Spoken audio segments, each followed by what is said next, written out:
Testing, testing, testing. 1, 2, 3. All right, everyone, we are live, and welcome back to another Friday night live stream here at Christ-Centered Ironworks. Hopefully everyone's doing well this evening. How are you doing this evening, Jess? I'm doing good. Thank you for asking. Yeah, good. A little bit of a chilly day for it being spring, but yeah, just a little bit chilly.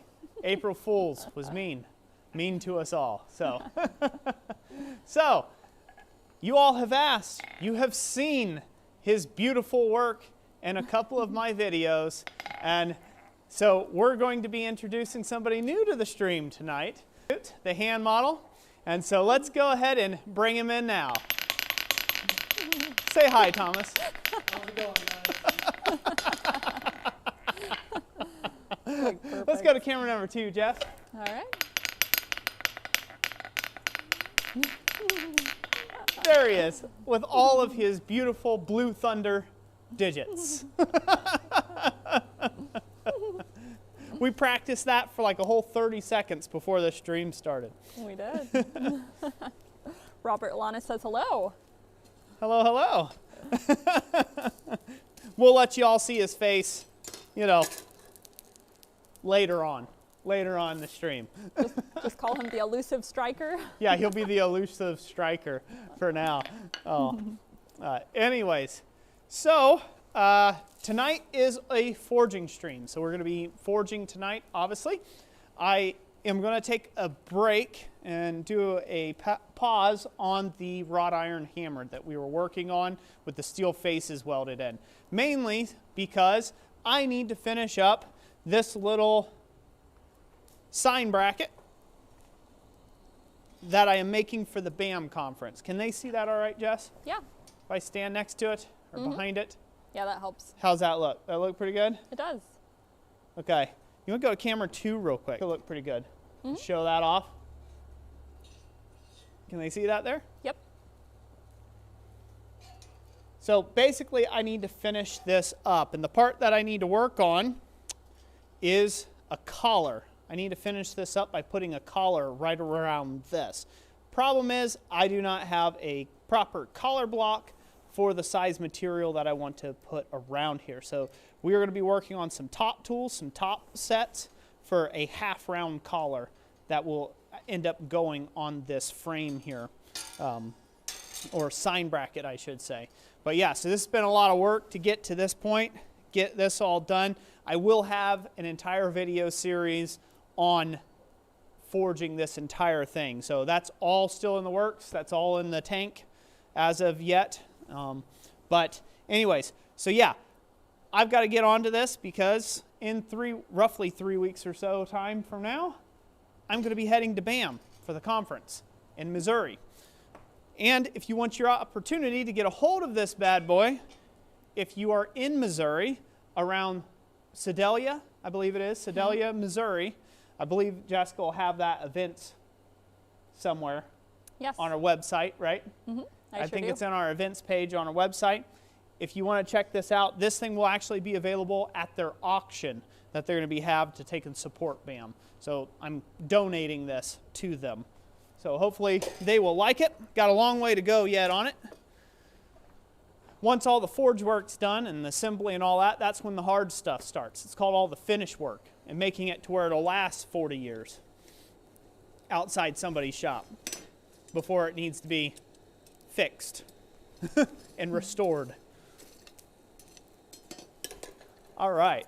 Yeah, we have some comments on that. Yeah, let's go ahead. Go with some comments, Jess. Let's see. Wayne Morey says those leaves are amazing, Roy. Thank you. Thank you, Wayne. Raymond Bradham says we'll see you in Missouri, Lord willing. Awesome, Raymond. I look forward to seeing you there. Sky Green says, damn, that is so good. I like that, Sky Green. I think it looks pretty good myself. And also thank you, Stephen Watkins from Minion Smithy, for the $5 super chat to get this party started. Right on. That's the kind of party we need around here. Yeah. I'll take that $5 super chat. Thank you much. Robert Lana says you're truly an artist, Roy. I appreciate that. Thank you, Robert.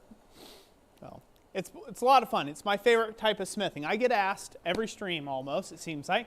The question comes up, what's my favorite thing I have made?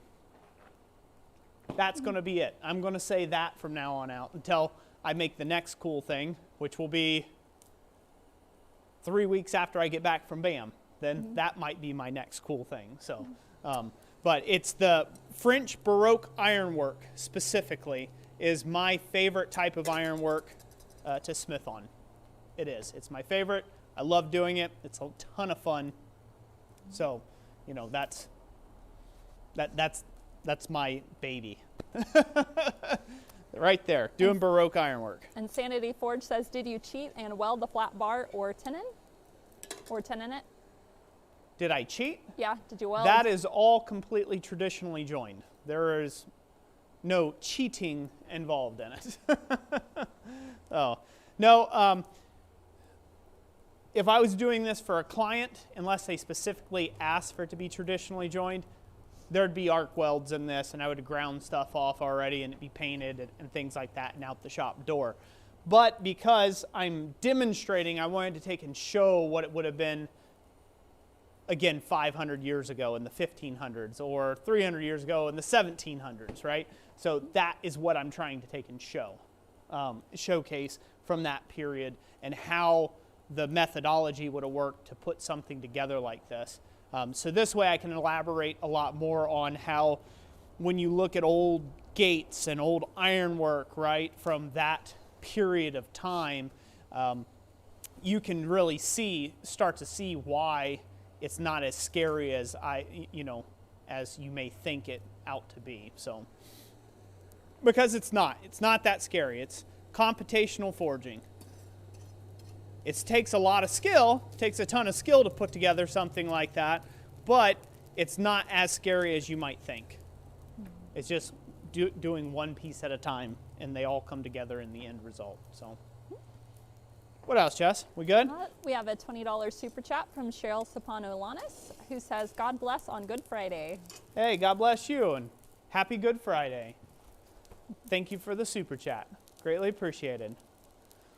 I've got a piece of material heating up right now, a piece of 1045 for these, go to camera 2. Right here. So this is basically what we're making in a nutshell, just wider. You may say, where's the handle, Roy? And that's the great part about my tooling. I like to make my tooling where I don't need a handle, and they've got a tong groove around them. So I can put a tong clip here, and now I can use one handle. Since I do a lot of traveling for demonstrations and teaching, it doesn't make sense to have a ton of long-handled tools, wooden handles all over the place. It's easier to just chuck this in a bucket. You can fill an entire 5-gallon bucket full of hundreds of tools you might need. Yeah, it saves on material. It saves on material too as well. So, so that's my preferred handle, if you will. So that's what we're going to be making this evening. Just a bigger version of it. Josh Smith says, good evening, everyone. Greetings from the armpit of California, where it's currently almost 90 degrees. Woo! You sure you're in the armpit, buddy? Good evening. Colin says, hello, that is really very nice. Is it a replica of something you have seen, or is it your design? It is, well, let me back up. It is my original design. It is inspired by things I have seen. So I made the stylistic choices in the design, but nothing on the frame is original to me. So, acanthus sleeves are nothing new, twists are nothing new, punched holes are nothing new, collars are nothing new, half-round collars is nothing new, even the back plate's nothing new, the bevel leaf scrolls, that's all been done under the sun before, but the way I chose to put those on the design, that's original to me or unique. Gordon Farmer sends a super sticker for a smiley poo. A smiley poo. Thank you, Gordon. Greatly appreciate it.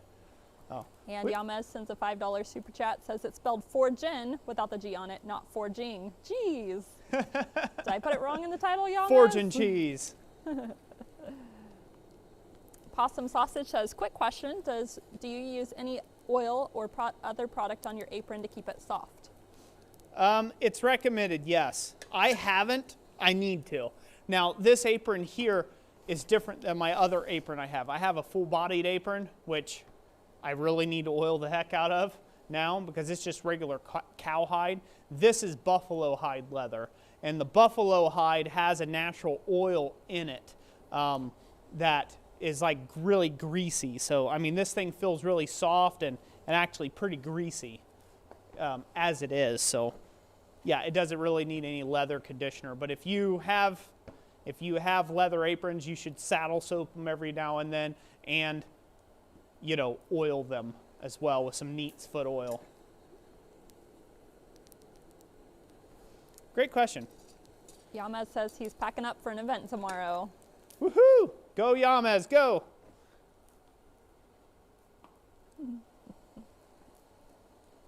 And also we have an Ove Meyer who says hello from Denmark. Hello, Ove Meyer. All the way from the USA. Hello, hello. Yamez says, y'all are proper spellers. No, that would be me. I get a little grammatical sometimes. Me no spell good. That's Jessica's department.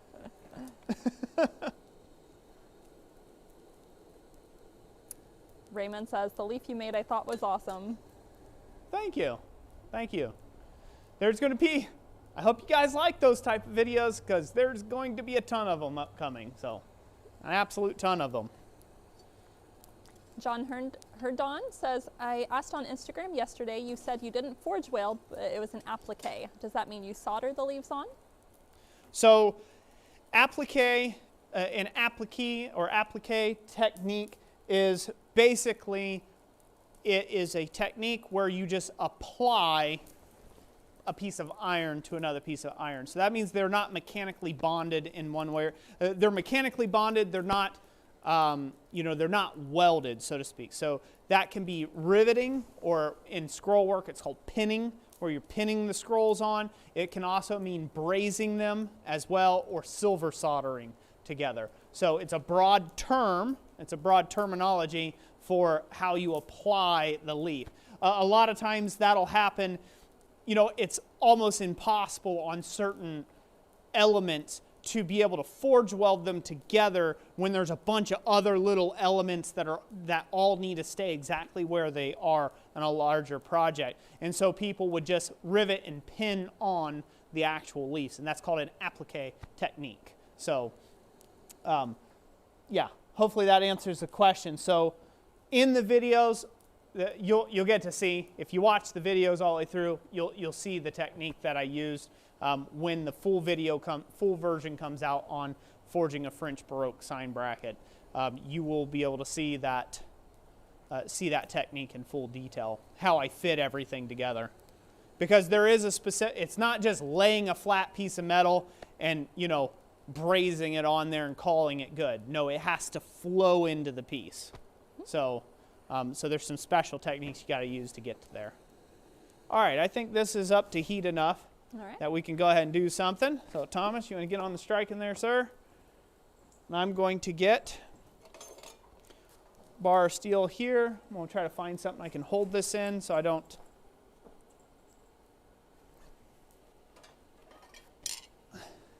So Thomas doesn't bash about my wrists while he's striking it here.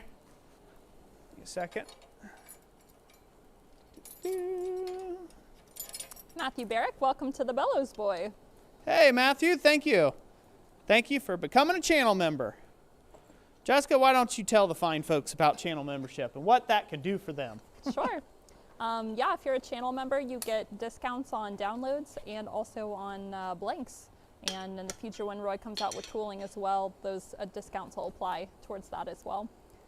So yeah, the Bellows Boy, I think, is $3.99 to become a tier. And you get added to our members wall, which I counted up today. We have 21 new names to add to that, to the 50 or so that's already on there. Yep. We're out to get on that, huh? Mm-hmm. Oh. Okay. So you can go to camera 2. Okay. All right. Thomas, what I'm going to do is I'm going to hold it. I'm going to set this, and then I'll just tell you to strike, okay? All right.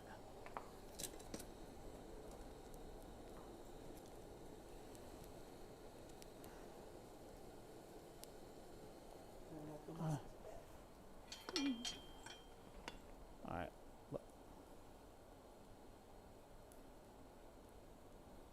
strike, strike, strike,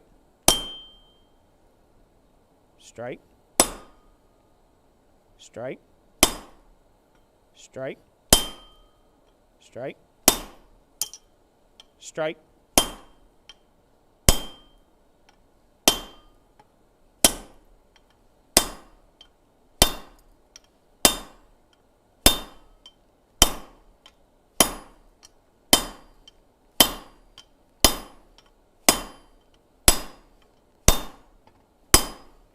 Whoa. It's looking good. Pretty good spread. Hit. Out on the end. Dress that pucker. Whoa. Hit. Whoa.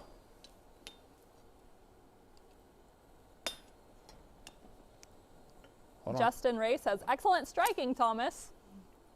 Excellent indeed.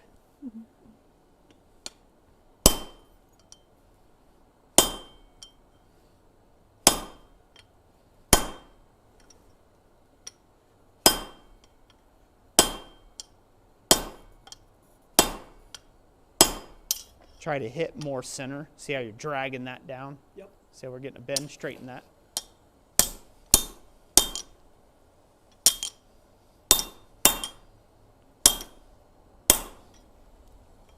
There we go. That's good. Aim more back to the back. There you go. Yeah. And we'll go ahead and get this hot again. Yeah, she's pulling off a little bit. And that'll be good. Yeah, see how it started dipping down? Yep. See that line? So and that's like way too deep. We don't want it to be that deep. I'll have to grind it back a little bit, but it's all right.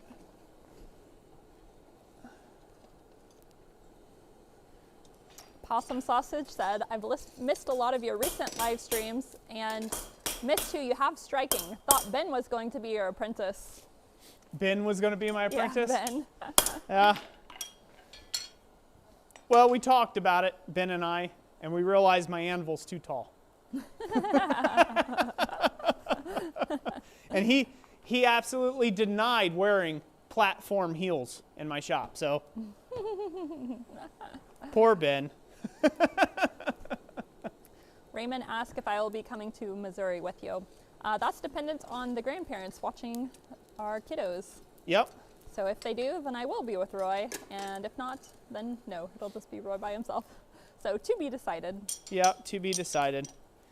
I'm no fun at conferences anyhow, usually. He's an A to B driver. Hardly any pit stops other than gas station. Yeah, I'm no fun.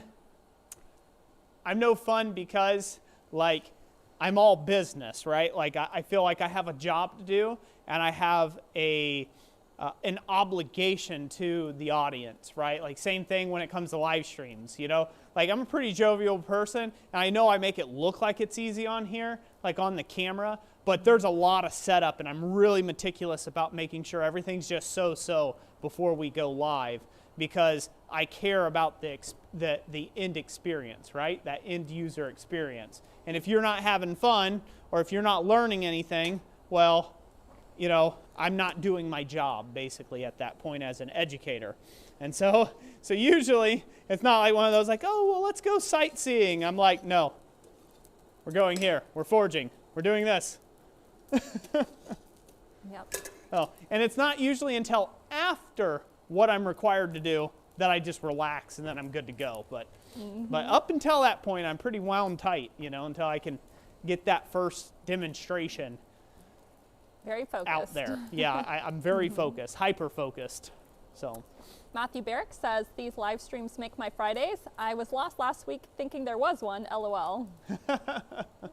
If you go to youtube.com/Christ-centered-ironworks/live, I know that sounds long, whatever our next scheduled live stream is, that'll tell you the exact date of it, as well as the links are down in the description of each live stream for when the next one will be.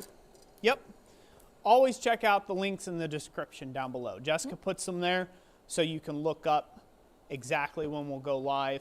But usually, generally, we do 2 live streams a month, and there's usually the first Friday of the month, or right around there, right, is 1 live stream we do, and then we skip a week, and then that's the 3rd Saturday or Friday, I should say, of the month we do a live stream. So, yep. And I did update the website today as well with all of our live streams for April and May. So. Yep. So if you're watching it now, skip a week, and then we'll have another live stream. So, yep, not next Friday, but the following. Yep. Yep. You also ring that bell for notifications as well. We currently have 87 viewers. We have 87 viewers, huh? Correct. All right. I think we'll do our big Thomas reveal. Oh, yeah? Show his face on camera after this next heat. What do you think? Are you ready, Thomas? Did you brush your face this time around? He's got a pretty gnarly beard, so yeah. Oh. Watch the foot on there; it shakes the camera. Wayne Morey says, "That's great that you have 21 new members. Yeah, we have kind of ebb and flow, but in total we're up to 61 current members." Yeah. Heath Miller sent a $5 super chat Thank saying, you, Heath. "Shop Cat is always lurking somewhere." Yeah, He is. If he comes rubbing my leg, I might bring him up to the camera. You guys can see him. Yeah, he comes in whenever he wants food. Other than that, he lives wild and free out there somewhere. Is that just his foot in the background? Yeah, it's the way. This is my leg. They can see my leg the way you have the camera set up this time. It's like just below my face. So it's like face and leg. Oh, can they see you now? Yeah, yep, on camera too. Oh, yeah. Yeah, if it comes around, yeah, we can see it. We all see it. They can see you kick them across the shop. No. Better not say that. Probably too many animal lovers. Oh, yeah, I wouldn't do that. Can't joke. Yeah, I wouldn't do that. Stephen Watkins says, "Nice shameless plug, Jess, and Thomas's sweatshirt." Yep, got his Christ and Ironworks shirt on. Yep, he sure does. He is the man. I've got a Christ Center Ironworks merch too, see? I know, I'm chop liver. Thomas is the new guy. He's the new kid on the block. Mine just looks shiny and new though. Yours just looks shiny and new. It's been undefiled. Insanity Forge says, "Roy on his own, what could go wrong?" Everything. Everything can go wrong. That's the answer to that question. Oh. All right, Thomas, you ready? Jessica? All right. Camera 2? Good? All right.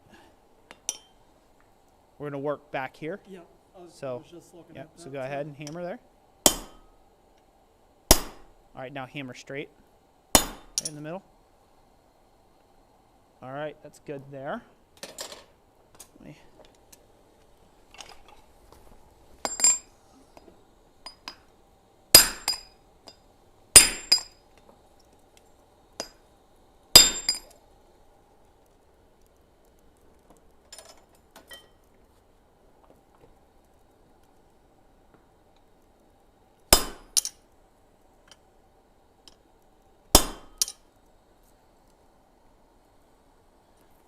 Good. Now I've got to test it.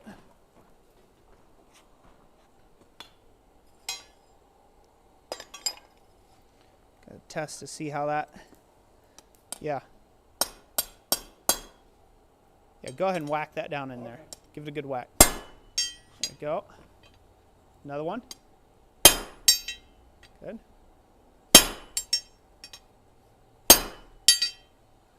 Good. And one more. Good.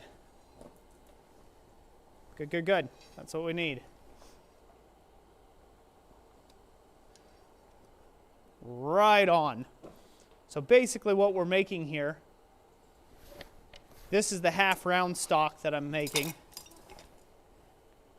Can they see that all right? Yes. So this is half round stock that we're making. And for those of you that are joining us at home there, we are making a top set tool. So this is something that I can grip in a pair of tongs and work across this to be able to bend this around as a collar for collar stock. Now this is usually used in conjunction with either a swedge block, which I have just outside a frame, or a hardy block that goes in the anvil that has the other end of that. It's for tightening up and truing up collars. So that's what we're working on. Now if you see this, Thomas, I was gonna say it looks see how it slopes? yeah. It slopes that way. That's something we don't want. So I'm going to heat it up again. I'm going to use this, but we're going to come right here with it and just focus on hammering that down until that meets. Straightening it out. And It looks yeah. like it's kind of balling out a little bit too. Yeah, well, that could be taken care of with a grinder. Okay. So grinder files or things like that. But that's pretty even. That was some pretty even striking. I mean, we could probably put it up on end like that if you want, and just wanna hit it build it right. right now? Yeah, hit it right on that edge.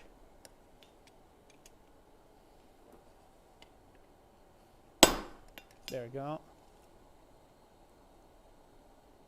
Let's straighten things up a bit. Good. It's okay if it swells out a bit. Alright. I'm gonna put our thing around on it. So we'll come out, we'll work that one more time. Alright. So this way it's square with everything.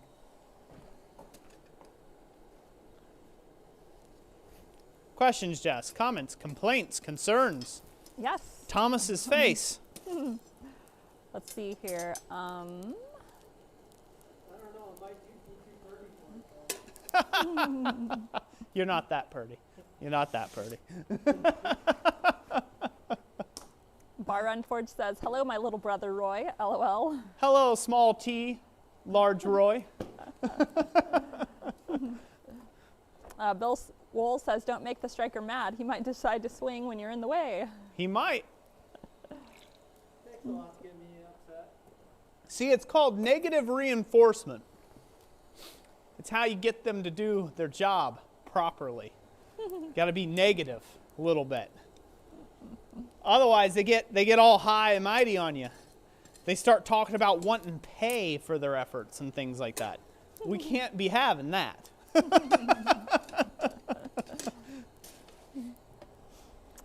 Greg Rice says, what is a collar? What is a collar? Great question. Let me show you. This is a collar that didn't work out. Go to camera 2. Yep. This is a collar that didn't work out too long on length. It was a practice collar, but this is using a single rib collar, a little bit different than what we've got now. And what this does is this actually conjoins or joins all of the pieces of material. Say if you got a center bar going through here and 2 scrolls either side, 2 scrolls either side of that center bar that's going through there, you would bring this out hot. You'd have a piece cold, you would slip the collar over, and then you would hammer this closed. And then when this cools, it shrinks down. And as it shrinks down, it tightens up that material around. And it's one way of making a mechanical fitting without forge welding or brazing or riveting. It's one way of joining pieces of metal together. Scrolls, decorative ironwork of all types. You go to camera number 1. All right. Boxy says, Roy, do you use Hardy's for the round hole, also known as the Pritchell? Do I use things in the round hole? There's a few things I've used in the past. It's a good question. I don't have any on me right now.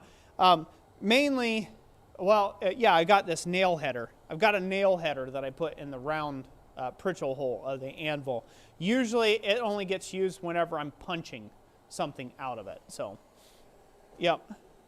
Whenever I'm like knocking a slug out of a billet of something or railing or something like that. Anytime I got to punch a hole, slit and drift a hole, I can punch it over that Pritchell hole. Tommy Smith says, do we require a beard to be on the stream?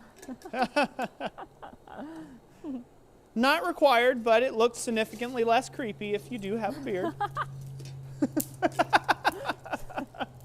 I'm not even going to inference what you're saying in that statement. Tobacco maker, you don't pay consumables to be consumed. Exactly, fine sir. Exactly. Oh. All right, we'll take this next heat, and then we will show our fine friend's face. All right. Our fine furry friend's face. There you go. All right, ready to go to the anvil? Well, ready or not, you better be, huh? Yep. Okay. It's on your side now. It's Okay. closest to you.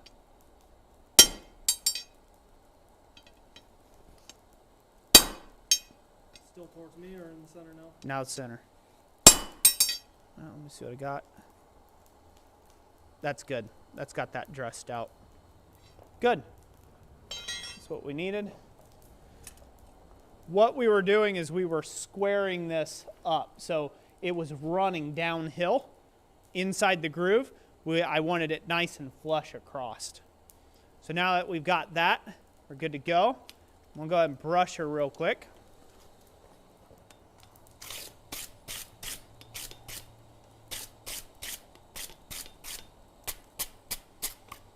Just to clean off that end so we don't have a ton of excess scale in there.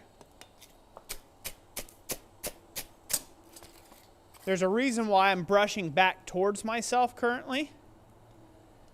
Whenever you're working with a piece that's kind of slippery all around, if you work back towards yourself when you brush, you're brushing back into the tongs. If you brush away from yourself, you're pulling the stock out of the tongs. If you work back towards yourself, you can brush into tight areas like that and get them all nice and cleaned up without your tongs, without your piece going flying. Put that back in there. And we're going to put our groove. We're going to hammer our groove around with our guillotine tool.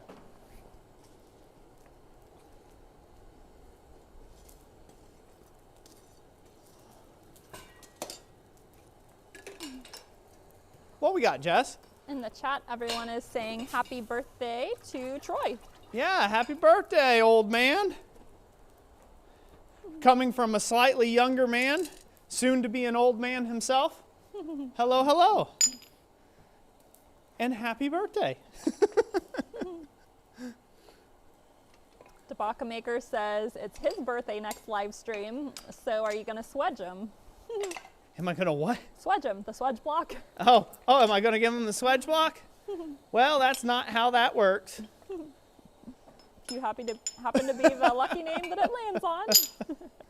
You have equal opportunity. I tell you what, if whoever wins it feels like a real gem and wants to give it to you for your birthday, I'll allow it. But they have to want to give it to you willingly. It can't be at like gunpoint or something, or knife point. Can't happen. Oh, fun little thing.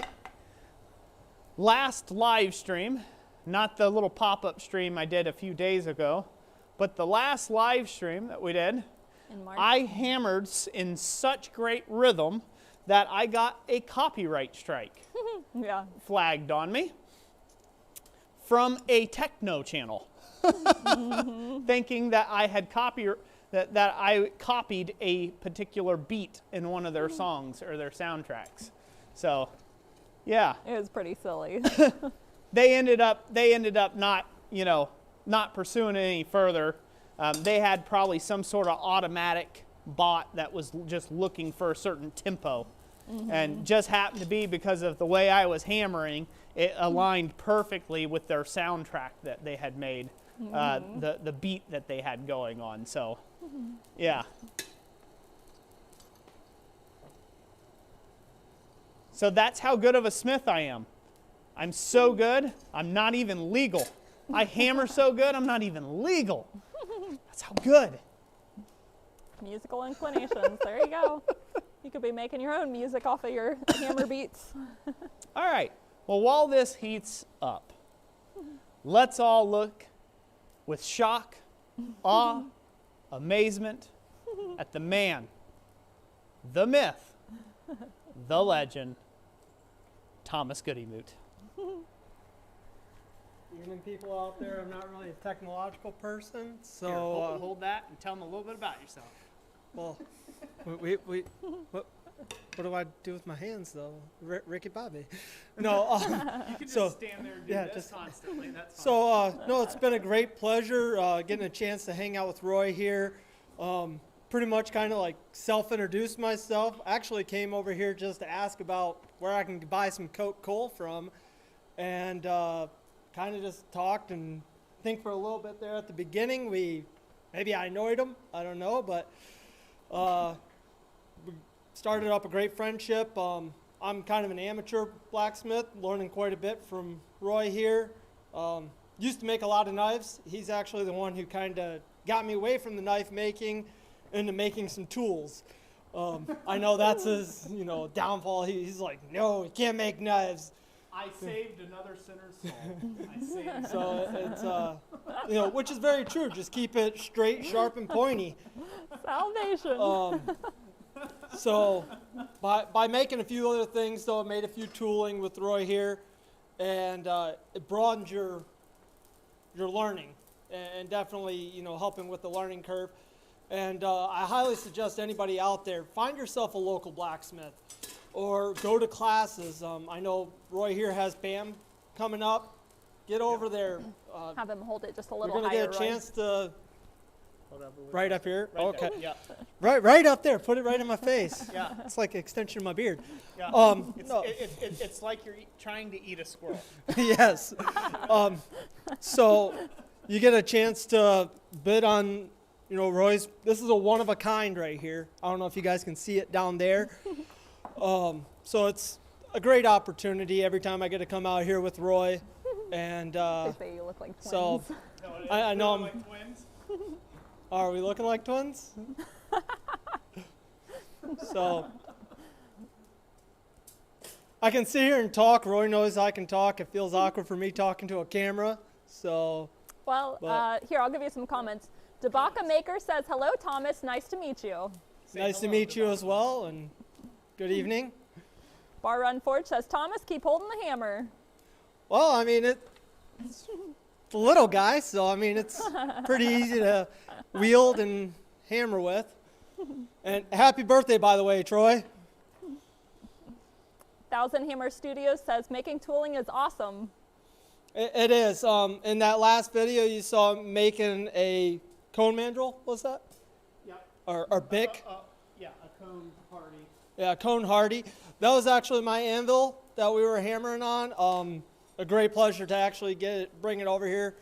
And Roy helped me do a little touch up on it and making some tooling. Because before, like I said, I was just grab something flat and hammer it and make it sharp and pointy and call it a knife. So it's definitely a pleasure to get out here and play. But I'm going to hand the mic back over to Roy here because I have a good evening. You guys will see me around still.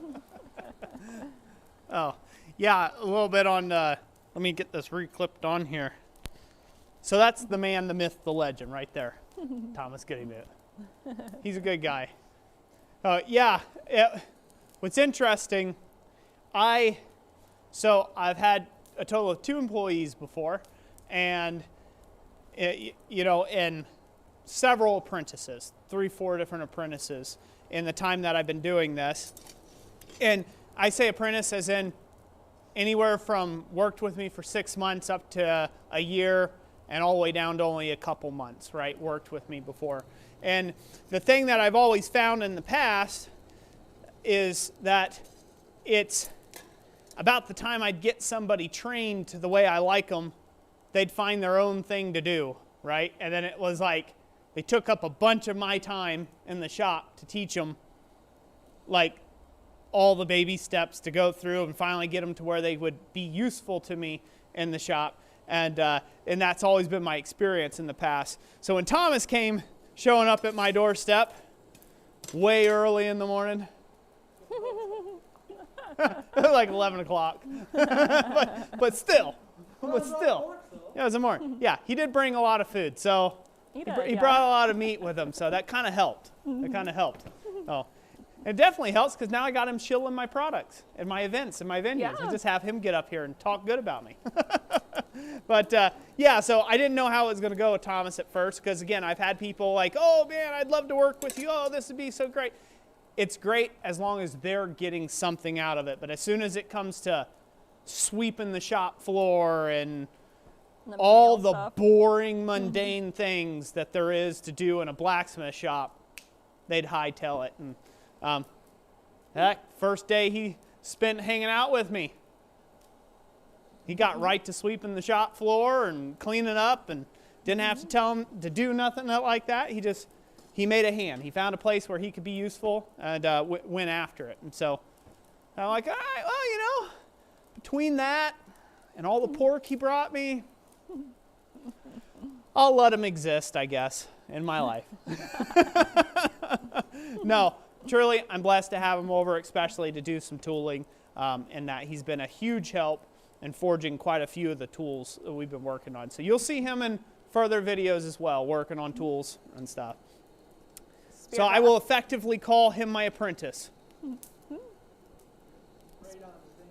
You're welcome. Speargrass Forge But says, don't let it go get into your head, young man. Go ahead. What are you saying? Speargrass said, tip to remember, bring Roy food as a bride. Food works. Food works. Oh. All right. I think this is hot enough now. Go ahead and put the fullers in on it. So we're going to go ahead and do that.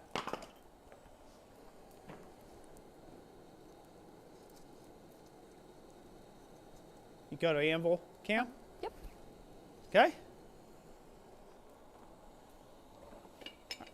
All right, we're just going to do one hit. Let me get it to where I want it. I'm going to go about right here and go ahead. It's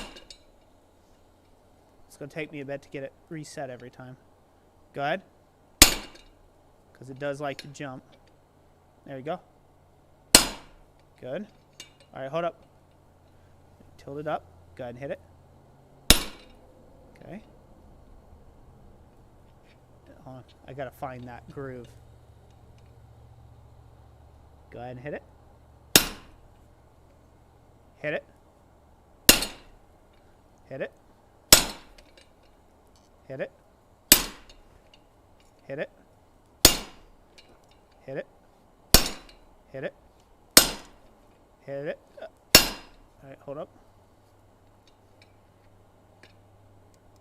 Go ahead and hit it. Hit it. Hit it. Hit it. Hit it. Hit it. Hit it. Hit it. Hit it. Hit it. Hit it. Hit it. Hold up. Hit it. And one more. All right. It's good. So now I got to see if that tong groove will fit. Where are my tongs? There they are.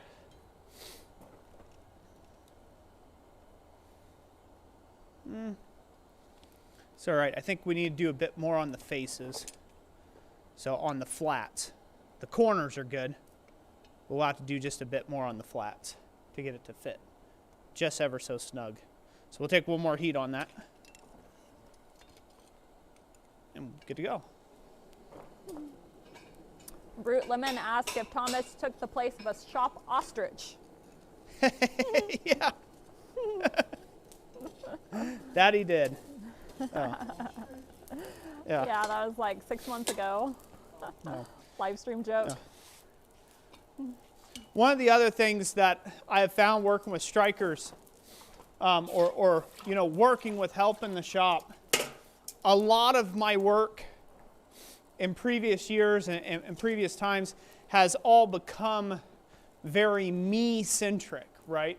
So I don't have too many things that are like low-skilled endeavors where I could bring someone who's brand new at the craft and they make this thing that I can then turn around and sell. Like, I don't really have anything like that in my shop. a lot of everything that I have sold over the years has all been kind of taken to the nth degree, right? As far as I could possibly take it myself without further training myself. Well, that makes it difficult then when you have somebody who's new, who maybe has never, well, is most likely has never done that type of work before. Maybe they've done some hammer work before, but I need them to be good at polishing. You know, I need them to be good at finishing, recognizing grind lines and sanding out scratches and being able to polish things to mirror finish, right? Or I need someone who knows how to use a file appropriately and get things dead on. And I mean absolutely perfectly square. Those things are really hard sometimes to teach without a massive time investment because it took me a massive amount of time to learn those skills and develop those hand techniques and stuff. You know, if this was 100 years ago or 200 years ago, this wouldn't even been in question. You would have had guys working in your shop basically non-stop until they found something better to do with their lives, but most of the time they didn't. You might get a crew of guys and they were with you for 30 years or 40 years. So they were every bit as good of a smith as you were, and you could trust them, and they would train up other people underneath them, and that was the progression of a blacksmith's business. But now, since it's so much a solo thing, it's an artistry type thing, it gets harder and harder to kind of teach those things because you don't have somebody who's came up with you, so to speak, doing doing forging from starting your forging empire to, when you're dead and gone and you turn it over to them someday, right? You just don't have that. So that's been a little difficult balance of trying to figure out how I can do that. I've done it before when I've had some employees and it's worked out and kind of not worked out all at the same time. So it was like I said, worked out to a point, but I don't think I ever really made back the investment of time, so to speak, which is okay because both were worthwhile people.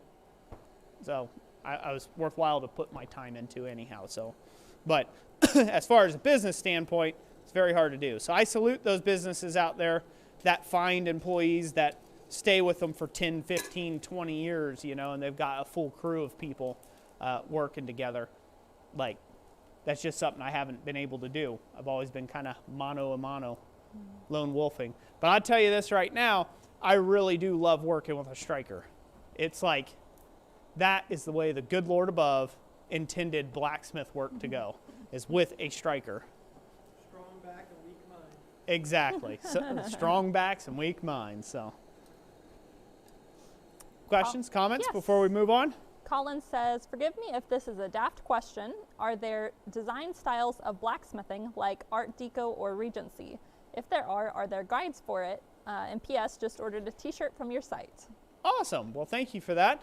To answer your question, yes, there are design styles. Basically, any architecture book that you can look at or the history of architecture, blacksmithing has coincided with those. So Art Deco, the Baroque period, the Rococo period, there's the modern, there's contemporary, there's just about everything that you could think of when it comes to regular architecture. So if you want to familiarize yourself with that. Now, as far as a manual, like a how-to, there's not really.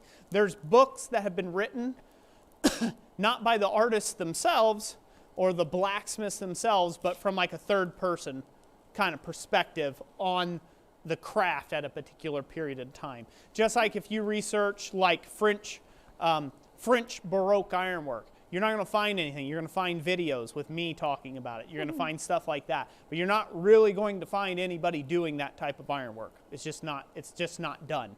It's kind of it's a niche within inside of a niche. Baroque is an entire period. It's a classical time period of ironwork. There was English Baroque, French Baroque, German Baroque, Austrian. There was multiple Italian Baroque ironwork. And it just depends on the region and the particular tastes of that region or the clientele. And that's where it kind of delineates. So French Baroque ironwork, they were very flamboyant with all their ironwork.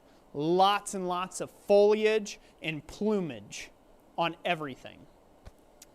If you move into something, they were also really into, you know, right between like the Baroque period and the Gothic period was like the grotesque period. And that's where you'll see a lot of stuff like faces being incorporated and like imps and you name it, and angels and cherubs and faces and lots of repoussé work and stuff like that. You'll see that. And that was kind of nestled right in there, and they kind of all blend together. The Gothic period, the grotesque period, and the Baroque period of ironwork. And so you won't really find, you're not going to find a how-to manual. Give it long enough and I'll have enough videos on it maybe that you could compile a how-to manual, but that's, to the best of my knowledge, there isn't anybody out there doing it, not at least from a Google search is concerned. Colin, to answer your other question, do we ship our blanks to the UK? Yes, we do. Yep. We'll ship our blanks worldwide. If the price seems outrageous on the shipping when you are going, trying to check out on our website, you Contact us. Yeah, contact us and we can see if there's a flat rate box or something we can use to your country and try to figure that out and work with you. Yep. All right, Jess. Yep. We go to camera number 2. All right.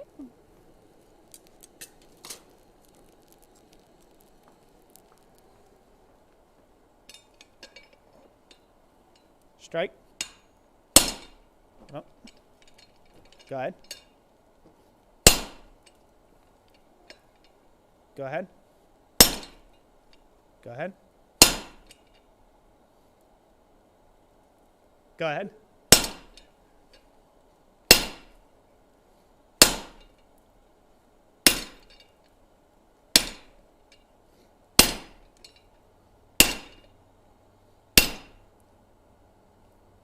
Well, let's get the flatter out here. Second.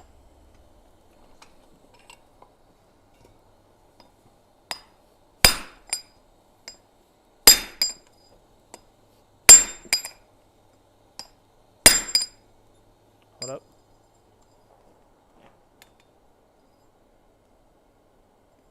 Go ahead. Good. It picked up a small bend in it, so I needed to get that out of there.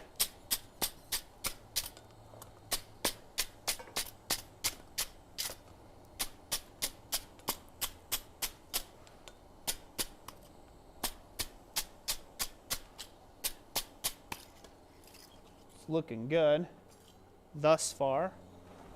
Let me grab these. There we go. Now that grips that nicely. Perfect. Oh, need to brush that. All that scale off of there. This will all end up getting ground or filed later. But, all right. Now we're going to go for one more heat on this. And we're going to take these corners off and taper it ever so slightly on the back end. Just more or less, we're just trying to knock the sharps off of this thing. Because if you leave sharp corners on the end of a struck tool that you're actually hammering on, these are the first thing to come chipping off on you. So it's best to alleviate those with a bevel, even if it's a short bevel. And even if it doesn't really do much for the function of the tool, it prevents things from breaking, having a sharp corner on it. Yep, for now. Greg Rice says, how many years have you been blacksmithing and do you still use the first tools that you started with? I am coming up on 13 years smithing. And I am still using the same forge I started with. I still have some of the same hammers and some of my first tongs I ever forged. And I still use them. So, and then there's also, it's kind of funny, I've made scads of tongs, I've made scads of hammers, I've made scads of chisels and punches and you name it, and I've given them away to beginners, and and stuff over the years, and traded stuff out, made something new, gave something away, kind of those sort of things. So, yeah, my shop's constantly in flux with tools. And a lot of tools I've wore out too, to where they were useless and they got pitched. Oh, but yeah, that's how long. As far as I have been smithing professionally for 10 years. So, coming up very soon, actually. Oh, here in about another 3 months, it'll be my 10-year anniversary of smithing full-time as a profession, which is really crazy to think about, ain't it, hun? Yeah, it is. I remember when it was just but a dream thinking about being able to smith, you know, to be able to do smithing for a living. It was nothing but a dream. Dana says, Roy and Jess, if things work out, I might be moving closer to you. Hey, that'd be awesome, Dana. Kenny Wood says, Striker, isn't that a poor man's power hammer? Well, it depends. If you have to pay the striker, then no, it's not a poor man's power hammer. It's going to cost you more than a power hammer. Because they eat, they sleep, they poop. They're basically children. So they argue with you from time to time. You have to let them know who's boss from time to time. And yeah, so no. Not a poor man's power hammer. A poor man's power hammer is you doing it yourself with a 4-pound hammer. That's a poor man's power hammer. And also, a striker can hit where power hammers can't. Yep, exactly. Strikers can hit where power hammers can't. Tommy Smith says, if a newish blacksmith isn't sure what type of blacksmithing they want to do, should they wait until they figure it out before finding a teacher to follow? Nope. Use the word cautiously on follow. Follow indicates that you're going to fall into a particular methodology of doing or way of thinking, or that person's way of thinking. Think of blacksmithing as what it is. Blacksmithing is a broad terminology for a very broad craft as a whole. You'll have clarifications like I'm a bladesmith if you're getting into knife making, but knife making in of itself is not bladesmithing. There's a difference. If you're just cold grinding out knives, you are blade making. You're not bladesmithing. If you're forging out knives, now you're bladesmithing. So those terminologies, they kind of matter. If you're interested in architectural work, or you think you might be, there's a lot of architectural shops out there say, hey, get in there, like I'll sweep your floors, or I'll, do whatever to, just for free help, just to get in on ground level, and, they might take you up on it, right? To be able to get up on. There's a lot of clubs that can help you figure that out for yourself as well out there. If you can get part of your local blacksmithing club or group, you will meet a diverse group of people with all sorts of interests and hobbies. So I wouldn't say that you should hold off on finding anybody to instruct until you know what you want to do, because you don't know what you don't know. You need to know something about it first. That means you got to go try it and say, no, I ain't going to spend 19 hours sitting there at a grinder doing this on a blade. And you're not going to be a bladesmith. That's just not going to be your thing, right? But you might do the same when it comes to scroll. That might just make you shudder on the inside. You're not going to be an architectural smith then. So you have to find that thing, and the only way you can do that is by going and trying out different methods from different people. One of Roy's first teachers, Wayne Apgar, he made it a point to tell the class that you learn the process, not the project. And that way you can take those techniques and apply it to any kind of project, really. Exactly. Let's go to camera number 2. Great question. Thank you for asking it. Ready?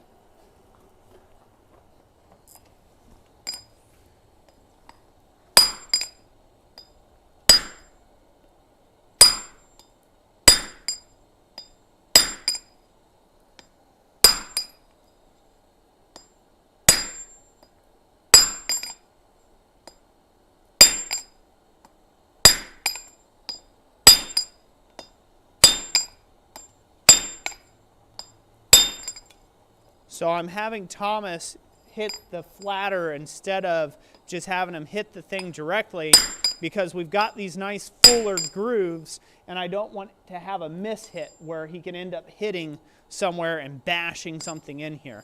So it's safer to use a set hammer or use a flatter to direct when you get to this stage of completion on a tool. Unless you know that your striker is very comfortable with their aim and can really hit it exactly where you need it.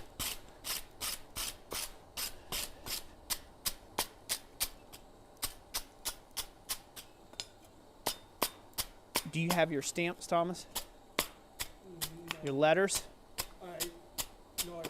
No? You Okay. want to go grab the other ones? Yeah, you want to go grab them from the other room, and we'll get this stamped in. I'll put this back in for a heat. And at this stage, we'll end up throwing a touch mark into it. Later on, this puts out some, this is going to start kind of getting some little bat ears on it, because we're working just the corners and fairly lightly at that. Those I just suggest grind off when the tool gets finished. It's just going to get ground and rounded off on the top. So don't try to pound those back in, because if you try to pound them back in, you're just going to distort everything. It's a waste of time. Just grind them off. Jared, Go ahead. sorry. Jared Weaver says, how old were you when you started blacksmithing? Ooh. Well, let's see here. 19. I'll be 33 this year, right? Yeah, you were 19. I am 33 this year, right? Yeah. Yeah, so 19, yep. Long time, huh? Raymond says, yes, in conferences, they do have beginner blacksmithing courses available. Like, Yep. yeah, if you're just wanting to try it out, or even if you have a little bit of experience, Yeah. a lot of times they have hands-on teachers there. And that's something I should have said, probably. You know, take an intro to blacksmithing course, Yep. you know, and just, they'll give you basics, you know, they'll give you the basics. And they might even cover a few basics. And then take an intro to bladesmithing course where they'll do that. And then you can decide, you'll find out real quick whether you're a blade maker or not after you start having to stand there at the grinder. There's people who can, and they love that sort of work, and there's people who can't. They hate that sort of work. I'm one of those people. I can't. I don't mind if people do. It's just not my bag. It's not the thing I want to do with my life. Jared Weaver says, I'm 26. Do you think I'm too old to start LOL? We've had people here Nope. recently that are like in their upper 60s and early 70s, like, hey, I'm Yep. just getting started into this. You are never too old to start. Never, ever. Now, the only thing I will preface that with is this is a physical craft for all of the older blokes out there that are getting into it, maybe just getting started into it. You just have to pace yourself. It's a very physical craft. If you get injured, it takes, the older you are, the longer it takes you to heal, right? Things like that. And so, you know, that's the only thing I would say. So, I mean, I don't think there's an age limit at all. It's just one of those deals that you just have to take it where you're at, take it in stride. And even though you may want to go full bore on a 98-degree day and a 140-degree smithy, maybe if you're above the age of 75, that's probably not the thing that you should be doing. So, I've seen a couple guys actually stroke out because of that, just getting too hot, older gentlemen. So, you know, don't, you know your limitations, just like with anything in life. Same thing. If you have a disability, know that disability, work around it. But heck yeah, man, get into the craft. Someone not too long ago, they recently told us, you know, thank you for offering the blanks, that it allows them to still do some forging, even though they are getting older, you know, and they have trouble doing a lot of, you know, Because it's manipulation. easier on their body. Yeah, they don't have to beat something out from a large chunk. Yep. That's good. All right, you ready, bud? Yep. All right. I'll bring this out. I'm going to stamp mine in.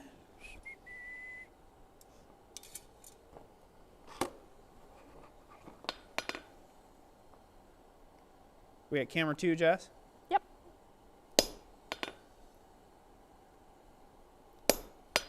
All right, mine's driven in. Yep. Below. Oh, then I'm upside down. Yeah, I hallmark above. Workers go below. Yep, I didn't see how you measure yourself. Yep.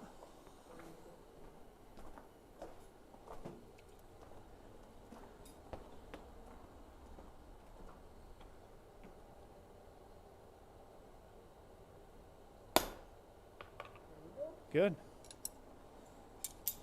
All right, that's one tool done for the evening. Now, is it okay to give a shout out to a different company at all? Yeah, go ahead. So right now, we're still on this one. You can go to the main cam. Just turn around. So right now, you guys Can they saw hear we're him? just I'm not using sure. regular stamps, but I just recently got a hold of Buckeye Engraving out of Ohio.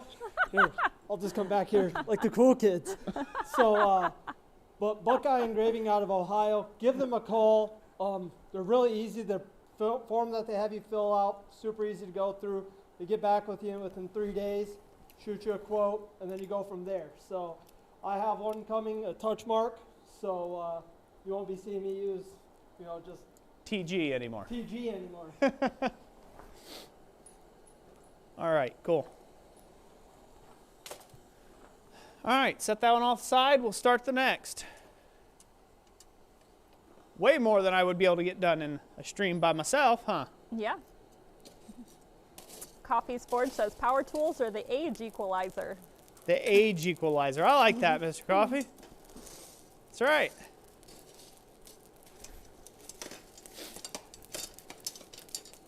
I have been mistooken before, many a times, being somebody who's,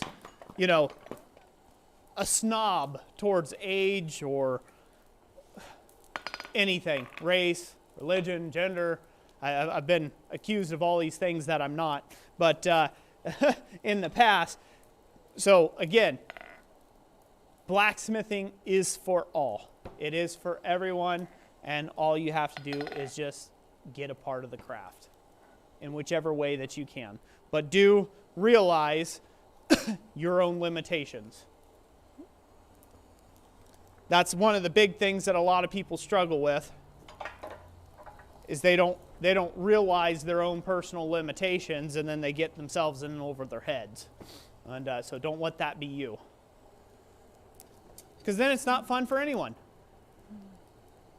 The Baca Maker says he got their mark from Buckeye Engraving also.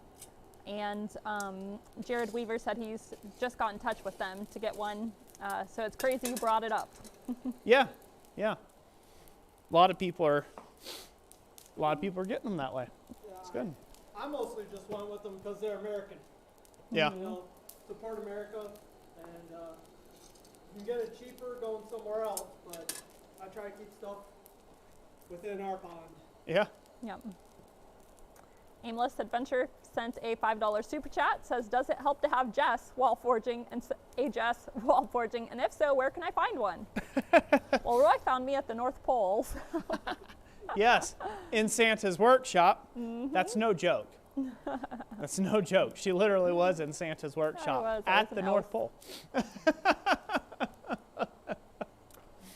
Fun backstory. Cascade, But thank you. Colorado. Thank you. Thank you for the $5 super chat, Aimless. Someone asked before if you've done any really large projects before. I'm assuming they think talking about something either very large sculptural or large architectural. About the largest I've ever done was a set of handrails. That's about it. I've got a really large project coming up, later on this year, a gate basically. I'll be working on a 16-foot driveway gate, and that'll probably be the largest thing I have ever made. Wouldn't be the most expensive thing I've ever made. That's another thing. That's something else to kind of put out there to you.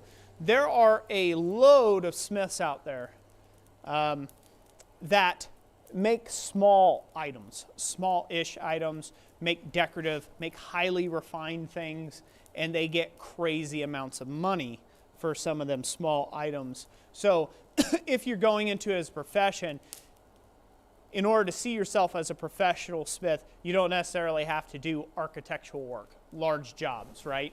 You don't have to necessarily get a commission to build a cathedral of some sort, right? Like that's kind of, those jobs are few and far between. In fact, because I'm a one-guy shop, I've had to turn down a lot of work like that.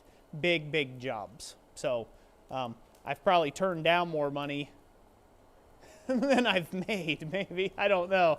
I've turned down a good bit of work just because it was so huge, and I wouldn't have the manpower to get it done. And so don't lock yourself into thinking.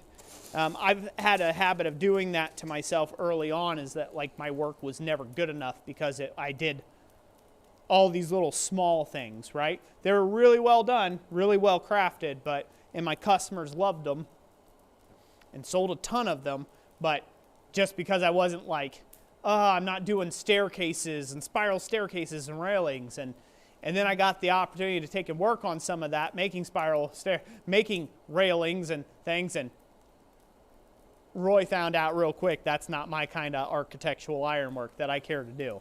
That's a lot of repetitive beating. Make a picket, George. Make a picket. Okay, that picket's done. Okay, George. All right, make another picket, George. Okay, that picket's done, George. Okay, make another picket, George. Okay, that picket's done, George. Oh my God, that type of monotony, I can't do. I don't care how big the job is. Like, it's that sort of monotony I can't do. That was totally a side tangent. That probably in no way answered his question. Rotten Art by DK says, if you want to watch a great Smith and Stryker team, go check out Ken from Ken's Custom Iron. Mary Lou, Ken's wife, is fun to watch with the sledgehammer. Oh, yeah? Well, I'd imagine they've been working together for a long while.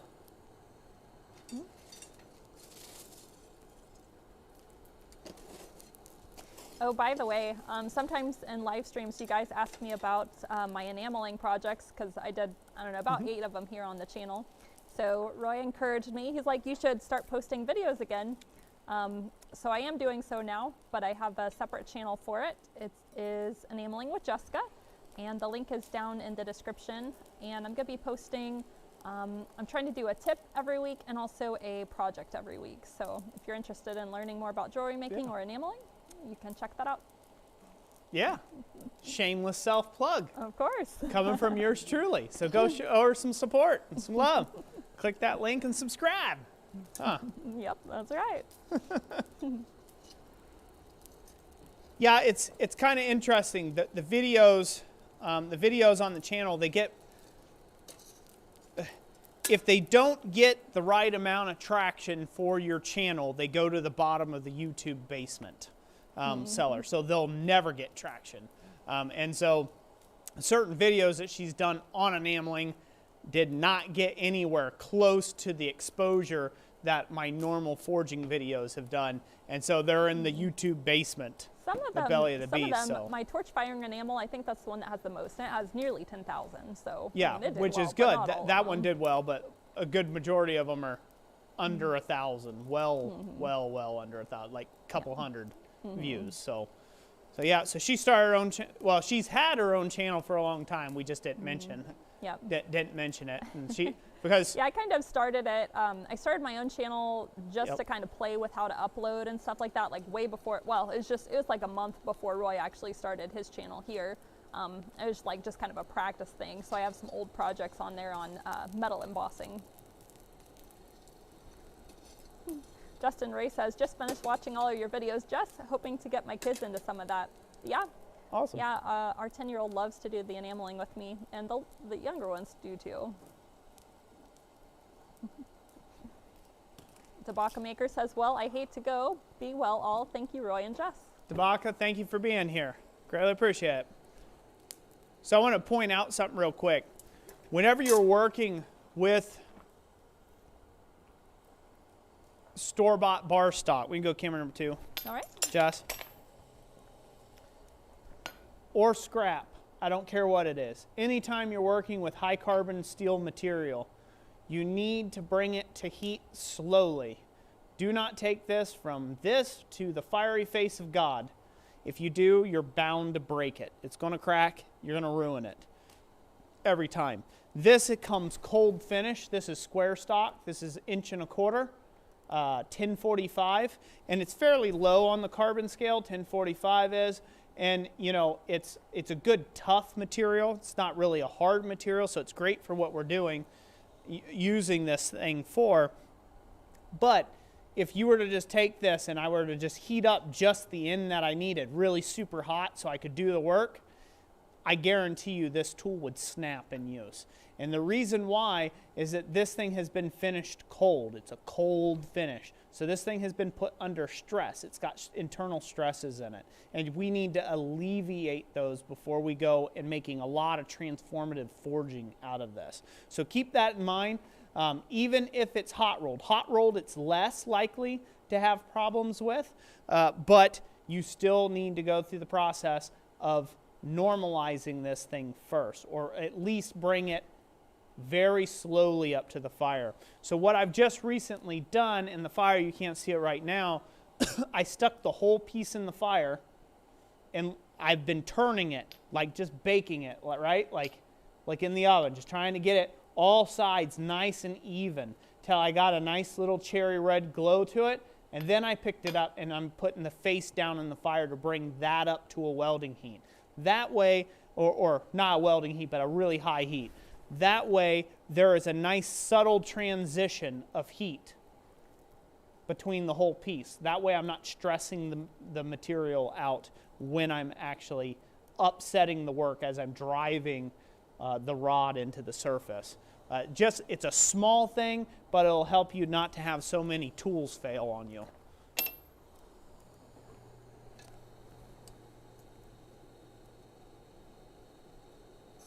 Roger Cameron says, good to know. Yeah. Awesome. So we are almost there. I'll have to get out the, so we won't need those. Actually, I just set this off the side. We'll need, this is that there. Hepatitis Ironworks Jesse Garza says, I need more Jess. I got a few with strong backs that are driving me crazy. All right, we ready? Yes. Let's go to the anvil.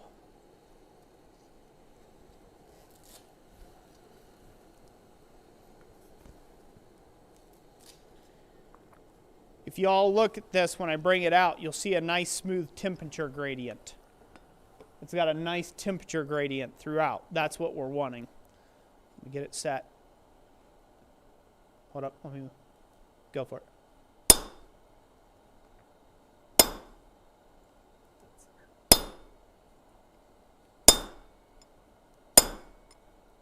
My side. Well, straighten that. Good.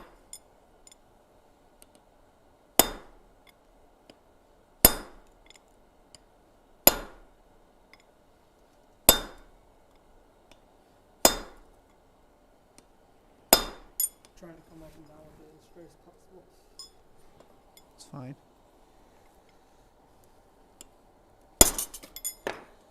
Bad hit.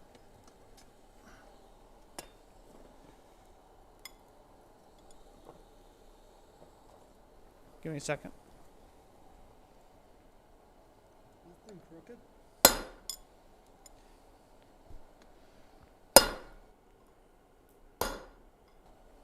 Your end. Center.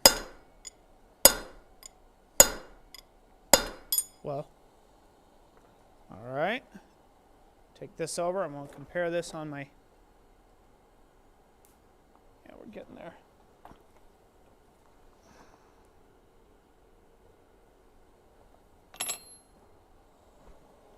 Good. We're getting close.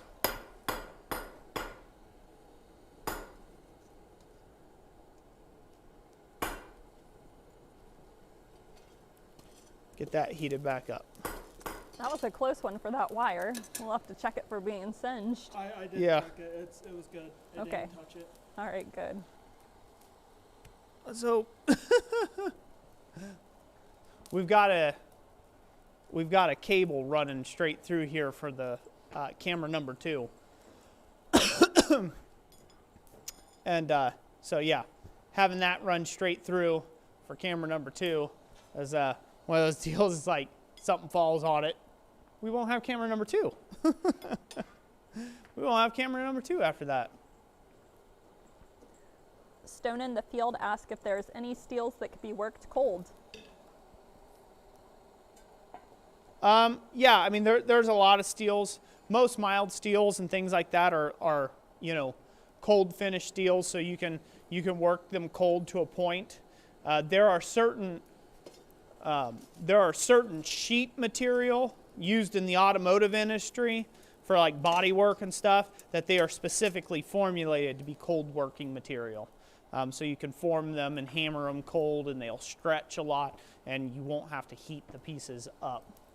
For like beating fenders and things like that, those are really good cold working steels. Most bars of steel you can work cold up to a point, and then you're stressing it out, you're creating fractures. So it just depends on the material. If you go on Google, just do a Google search on the type of material you're working with, a lot of times they will have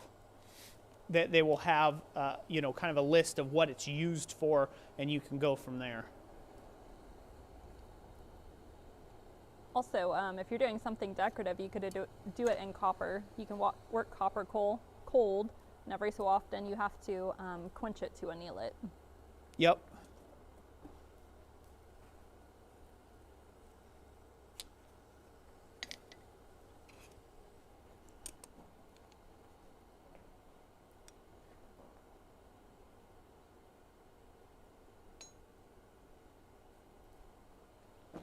All right, got that one.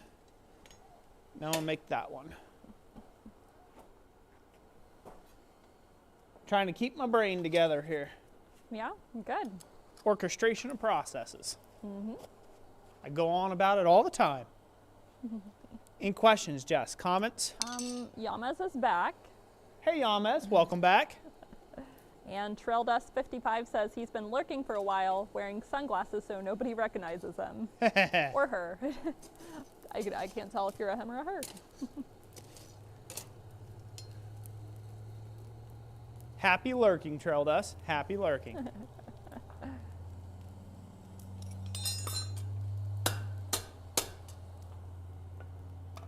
Any idea what you'll be doing next live stream just yet, Roy?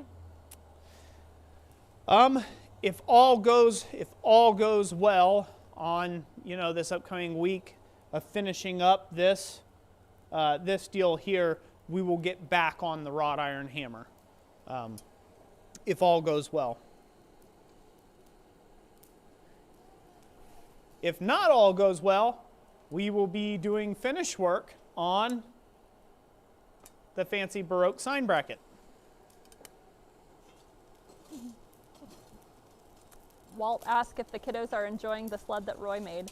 That was the last snow that we got to take it out, Yeah. And then Roy had to add the extra straps to it, so they haven't really gotten to take it out again, but Yeah. they did enjoy it though. Go figure, I'd make them a sled, and about the time I get it done, it stops snowing. Boxy says it's time to sleep here in Sweden. Thank you for the awesome stream and have a good night. Very welcome. Thanks for tuning in. So what I've done here is I've started off with a smaller rod to start pushing the material to the side to make way for a much larger fuller. I'm going to use a larger fuller and a larger piece of bar stock to get what I'm after. This is one way if you don't want to spend a lot of time dressing the pooching out that you're going to get at the ends of at the end of the fuller groove.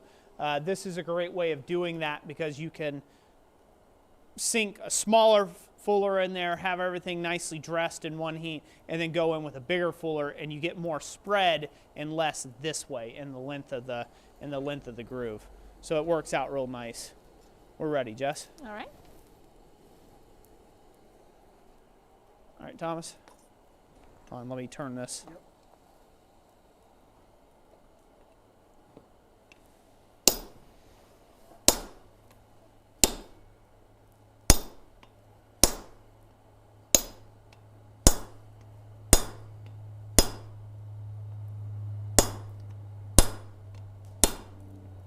Hold up.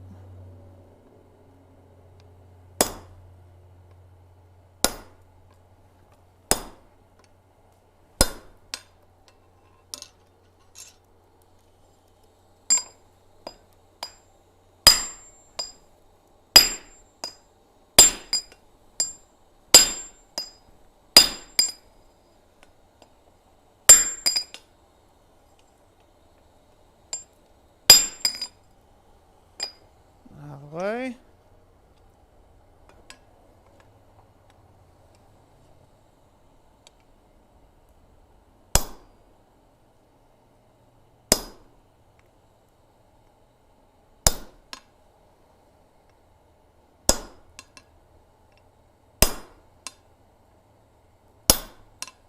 Oh, made a miss hit there.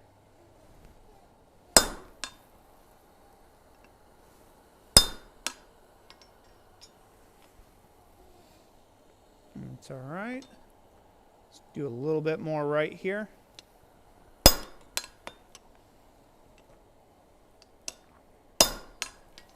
Good. See, made a bit of a miss hit there. There we go. I'm going to check it against my swedge block because that's kind of the goal.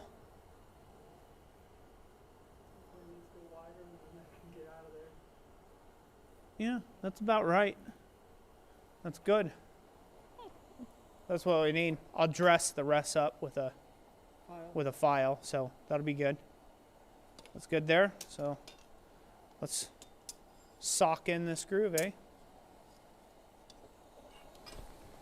Get it. Yep. Other way around. Yep, I just felt it.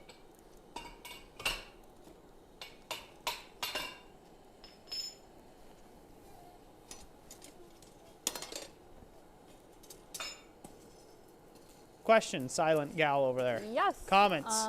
Couple of questions from people who are just joining us. They want to know what you're making. All right, what we're making is a top swedge.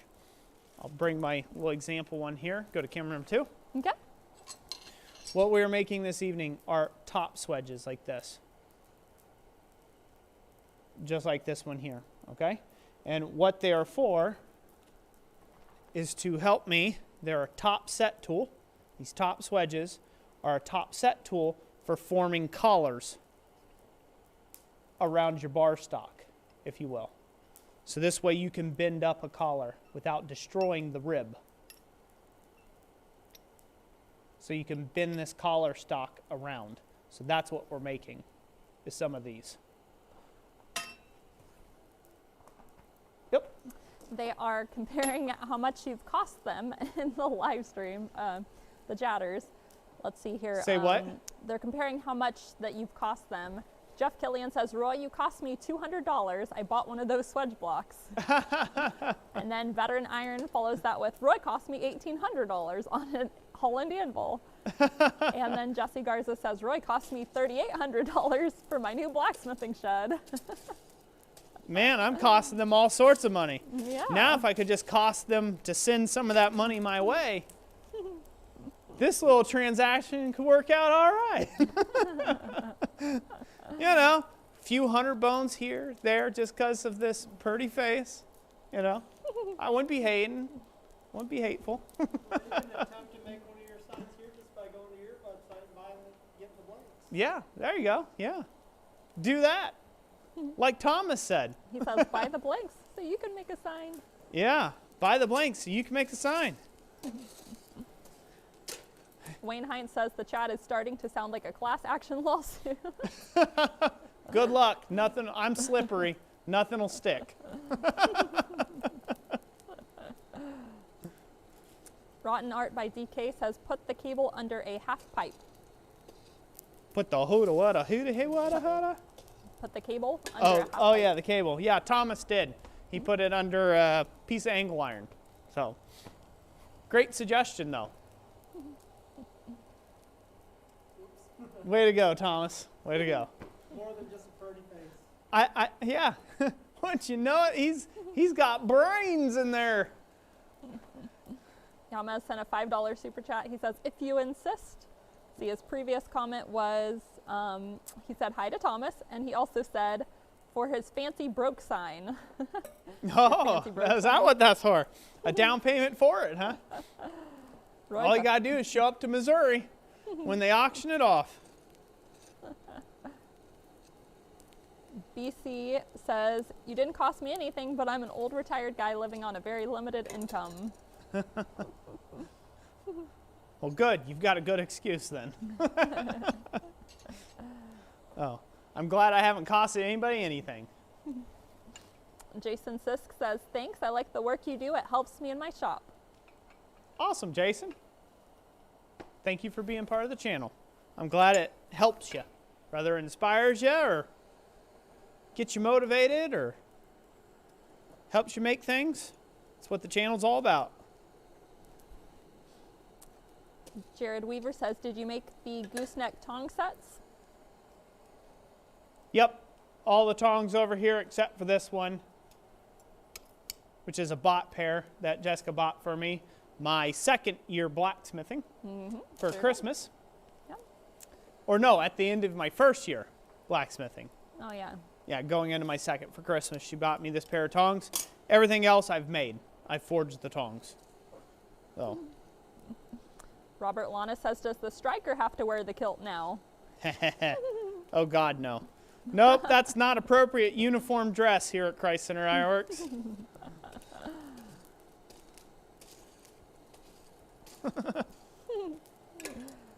Matthew Barrick, Roy, just let Jess throw more snowballs at you, LOL. I'd have to freeze some water and that'd just be a big ice cube. Yeah, there you go. Chucking ice cubes at you. Throw ice cubes. Don't do that. People will. People They would. would. They'd be like, here's $100. Throw an ice cube tray at them.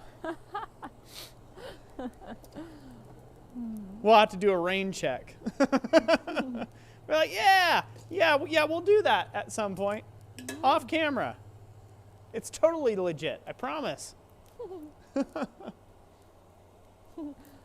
Yama says, all right, I'll be back. Got to go in the shop and find me an empty bucket. Take care, Yalmaz. That one went fast. That one heated up fast? Well, I mean, it went fast, putting that groove in there. It's going to go a lot quicker. Because I do. Yeah, it's the second one. It's bound to go faster. Bound to go more speedy. Thomas Goodymoot sent a $5 super chat. What? He says, what am I going to get you for your 10-year anniversary of smithing? Ooh, I don't know. Hold on. I guess I'd have to figure out hold what on. exact date Hold that on. was. I don't care if he's in the shop or not. I'm going to talk to him through the camera. Thank you, Thomas Goodymoot, sir. Your super chat is greatly appreciated here at Christ Center Ironworks.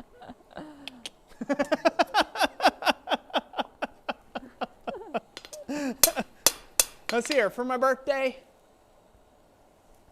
Smithing anniversary? My smithing anniversary, smithing Well, birthday, if you will. want? You know what I'll take? An Yang power hammer. Get Oh. right on it. Yeah, we'll try that one. How about for the 50-year anniversary of smithing? 50 year. Yeah, gives You 40, nuts. gives you 40 more years to warm up to it. I don't want to be doing this when I'm 50. In 50 years. in 50 years, it'll be 80. 3. Huh? You might have need of it by then. No, I'm just going to be retired to the liar's bench by then. You know, the old guy's bench. Talking about how I had to go to my shop uphill both ways and how it snowed every day. And then when it was hot, I sweated every day because it was hot every day in the shop, you know? Yeah. I was going to say, snowing in the shop, that's true. Yeah. Well, I'll have good stories on that. People are like, oh, he's lying. It didn't snow in his shop. And I'll be like, were you there? No. Pull up the archives on YouTube. I'll be the one to yell at my grandchildren. Shut up, Sonny. Grandpa's telling the story. Got a tall enough roof to have a drop hammer though. Yeah. Oh man. Oh man. There are some sweet ones. for sale over on eBay. I have thought about partaking in them, but Jessica won't let me have them. And they're 3-phase. So, big beam hammers. So, there is a 600-pound and a 1,500-pound drop hammers that are, best way to explain it is they are a board hammer. So they have a gigantic beam on them, and they have wheels that engage it, and it holds that, so it'll send that beam up into the air, and then when you let off, or when you trump the treadle, the wheels come off and allow that whole mass to fall. And so there's a 1,500-pound one available and a 600-pound one available. I think the 600-pound one is like $2,500, and the 1,500-pound one's like $3,600. And yeah, oh man, my heart twitterpates just thinking about something. Like, it would look so good in my shop. And what's the great thing is, I could actually fit it in here. So the smaller one, I think the smaller one at its highest point on it, just sitting there, is 16 feet. It's, yeah, 16 feet. Jess isn't going to allow me to come over anymore if I keep putting these dreams in your Yeah, I think the total footprint, it's like 16 feet by like, I don't know, it's like 16 foot up, it's 5 feet wide, 8 feet deep kind of thing. It's just huge. He's wanted one for years. 3-phase. It's not new. I'm like, I could do it. I could make that happen. That would be good. Oh, man. Yes. Talk about living the dream. I'd use it for nothing, but I'd use it for nothing. I don't even know what I'll be forging under it. I don't know. Closed die anvils, I guess. Making anvils. Kaboom. One hit. Roy used to show me videos of, I think it was the guys in the UK or something. They had an airplane hanger, and they had like just, I don't know, like a dozen different power hammers of all different weights and sizes and just massive. Yeah. Yep. I remember that. You were drooling on over those. Oh yeah. Oh yeah. I don't necessarily drool over big hammers. I drool over old hammers. I love mechanical hammers from industry. If I could, I put them. But to be honest with you, each one of those things probably weigh 20, 30,000 pounds. And to get it in my shop, it'll be in China before it gets to the door of the shop. There's no way I'd be able to get it in here, and the soil wouldn't probably be able to hold up to it. So I'd have to concrete my driveway. Yeah. With like 8 inches thick of concrete, reinforced. And then I would have to concrete the pad in the shop, basically the whole track where that thing's going to be rolled in at. And then it would have to have probably a 4 foot deep concrete pad wherever it's going to be sitting, 4 to 6 feet. So Jamie Geyer says, you should get it. Jamie, don't tempt me. See, you guys are going to cost me money now. Oh. Just get it for bragging rights, you know? Just for bragging rights. You're like, oh, what size hammer you got? Oh, yeah, I got a 200-pounder. Like, oh, ain't that cute? If he wants one, he can make one. I'm not stopping him from making one. He could, like, just saw up a tree, you know, and use the tree trunk as his beam. We ready? Let's go. All right, let's go to the anvil. All right. Okay.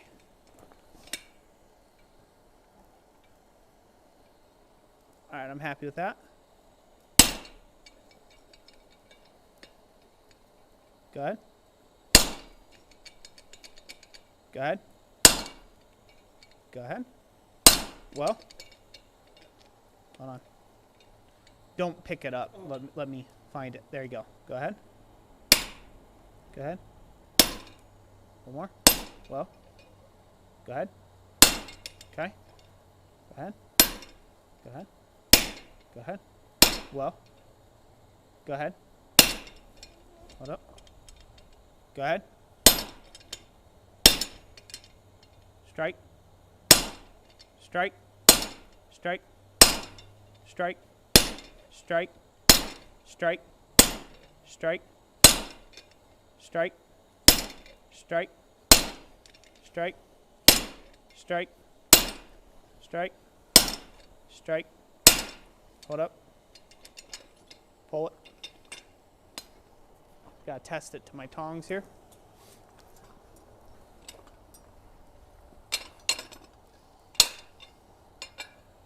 Ooh, those fit nicely.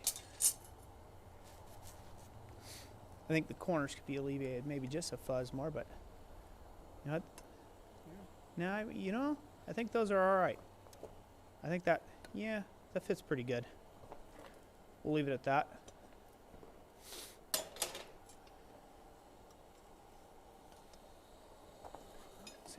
That's good. We can get rid of that thing.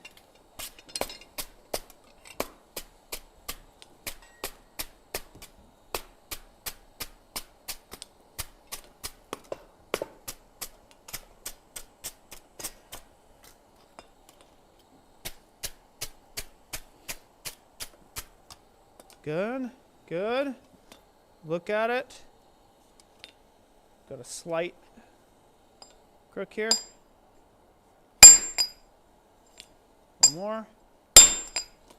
Good. All right, so there we go. We've got our tongue groove around that. Got our regular fuller in there. Now the next heat, we'll bring it out. We'll put the chamfers on the corners, touch mark it, and that one's done.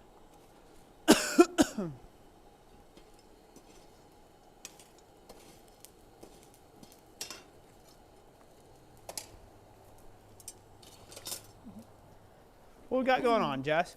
And what time is it, by the way? And how many people we got watching? Okay. And all those other questions. It is 6:42 p.m. Eastern time zone. It's 6:42? That is correct. Okay. We have 112 viewers currently. We have 89 likes, so you guys can get on that in the comments there. Yeah, listen to Jess. Crack that whip on them, hun. And they are commenting about how you would could get a giant power hammer in here, such as you wanted a new roof. Neil Graham says you wanted a new roof, tear off the old one and have a helicopter drop it in. Yeah. I don't think a helicopter can lift 30,000 pounds, but I'm not sure. Veteran Iron and Wood says there's only one helicopter that can lift that much, and the closest one is in Russia. Well, I've got some Ruskies out there that watch the channel. Maybe I could call in and phone a friend. Phone a favor. Black Collar Ironworks says y'all have a good night and go spend some time with my future strikers. Thank you, Black Collar Ironworks, for being here, brother. And you have a great night as well.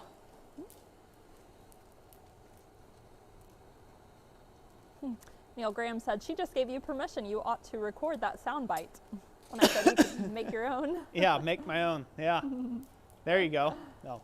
Yeah, I mean that's the interesting thing. Like in my old shop, there's no way. I mean, there wasn't. No way. I think the largest one, the 1,500 pounder, I think it's like 22 feet to the tallest portion of that hammer. So, you know, in here though, like yeah, I could fit it in here. I could. Oh, I could. Just everything that's currently in frame there would be power hammer instead of anvil and fire and all that other Well, stuff. I can move stuff around. That'll be the easy part. I don't think my neighbors will like it. You know, when they're sitting down for dinner and their plates jump every time I hit. I'm like cracking sewer mains and water mains are popping all over the place and gas lines are eroding, you know, rooting themselves up out of the ground, and all because of Roy's hammer work. Alan Murdoch says some can lift it depending on air density. What's that? Some can lift it depending on air density. Yeah. It had to have some real dense air. Rigid Ironworks says, holy smokes, I am late. Howdy, y'all. All right. Let's go to the anvil, Jess. All right. And howdy, howdy. Huh? Just stay behind our little groove there and then just knock the edges down. Yep. So what I'm going to do is we're just doing this.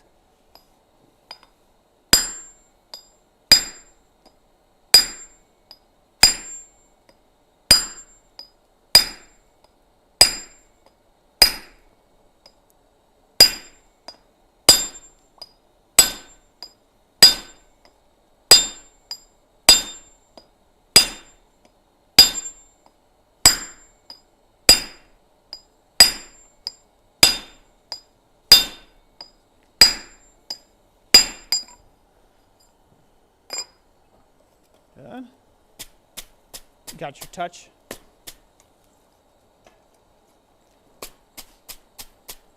Clean this all up.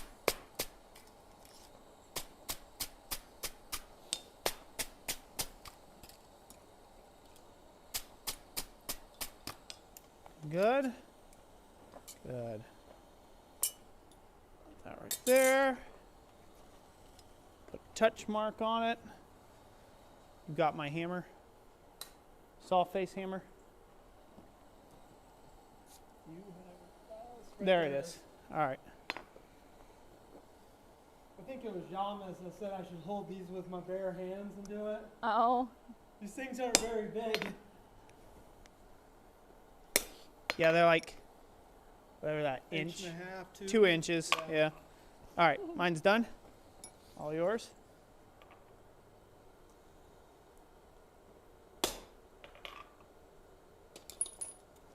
Steve Golding says, is your striker for rent? I want one. I don't know, Thomas. What would you charge him? Bag of goldfish. Bag of goldfish. Okay, so he'll take a bag of goldfish, and I'll take $100 a week. How's that sound? He's officially rented. A bag of goldfish and $100 a week. You can move all the tongs off there. Oh, they're over here.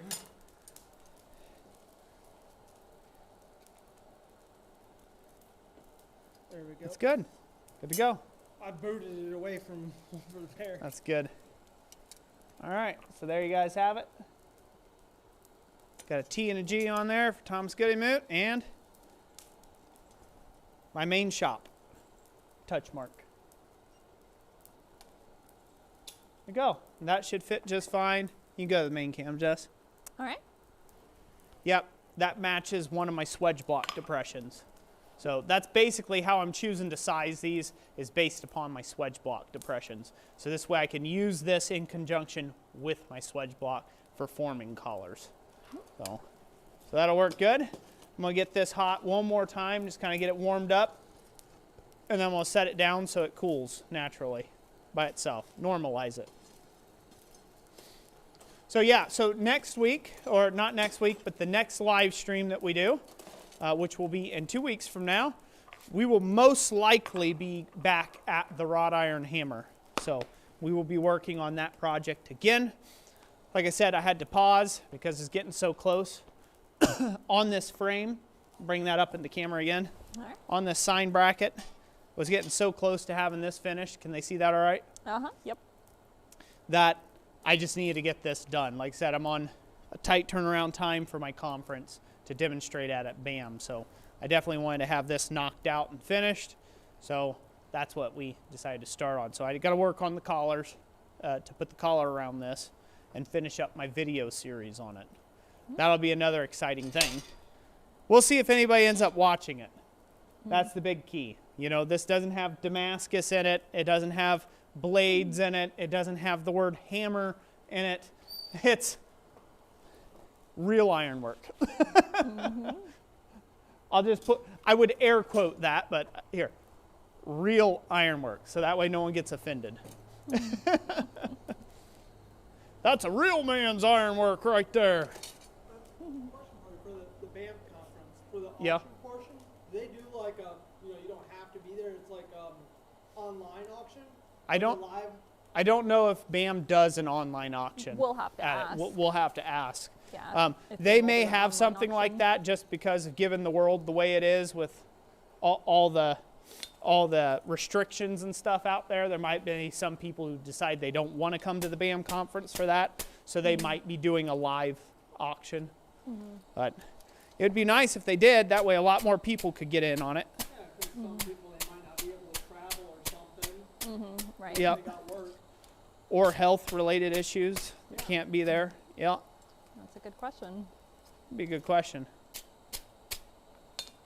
Father's Forge says, I love the name of your channel. Hey, thank you. I like the name too.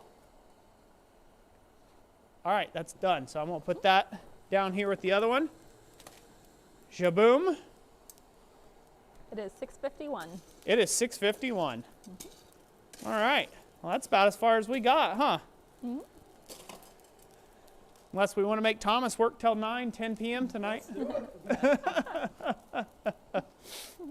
No, I think that's a good stopping point. That's 2 of them done for the evening, and you know, we can always work a little bit more if we want to later. But yeah,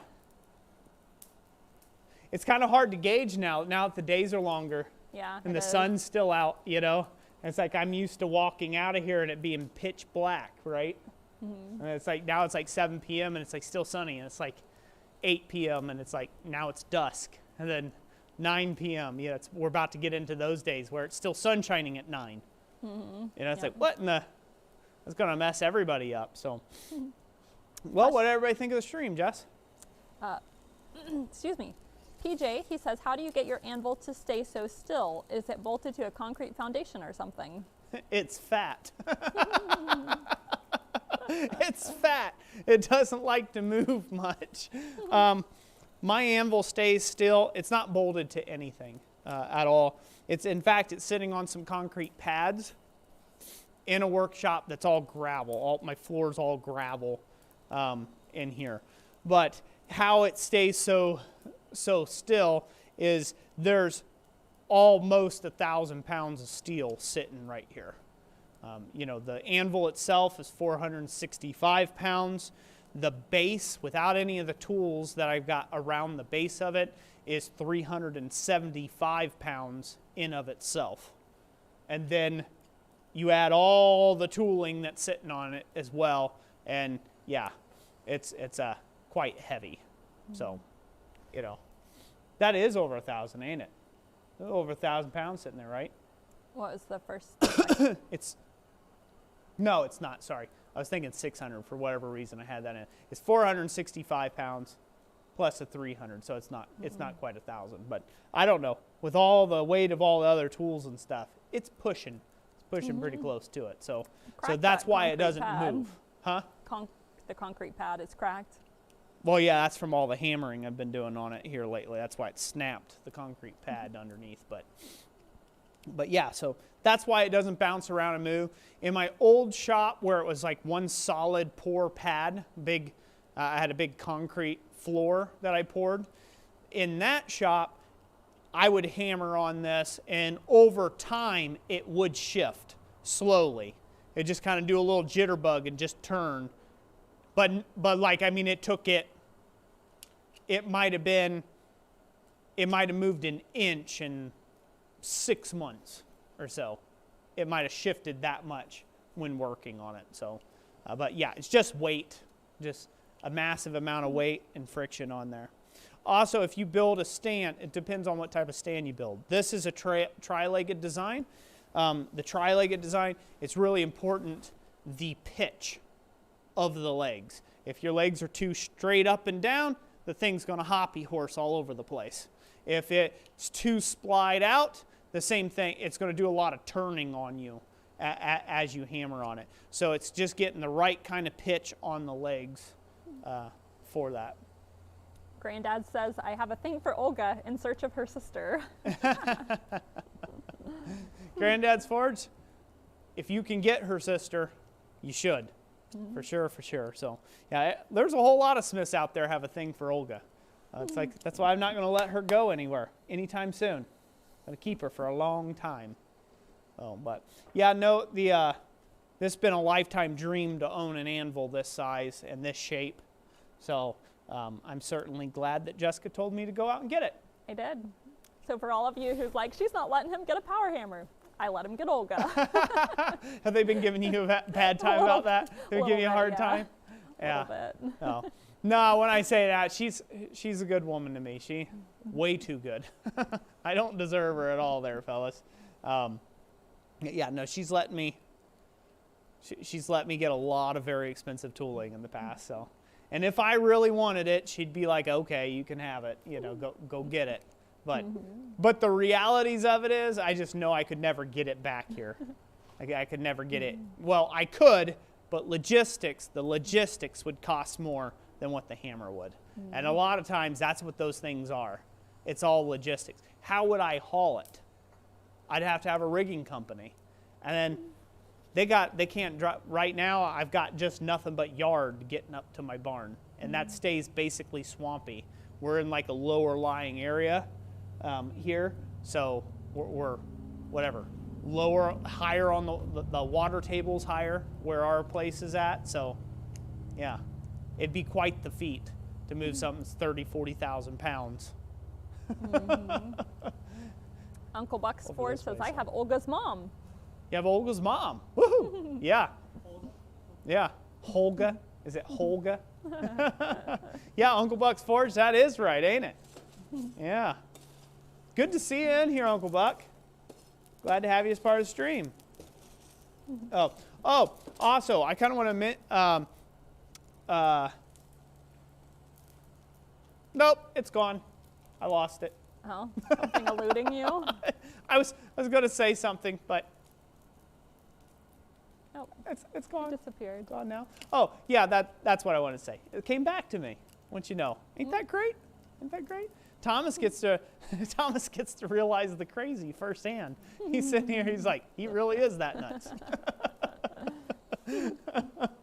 So, I have had some questions on videos, like no talking videos, things like that.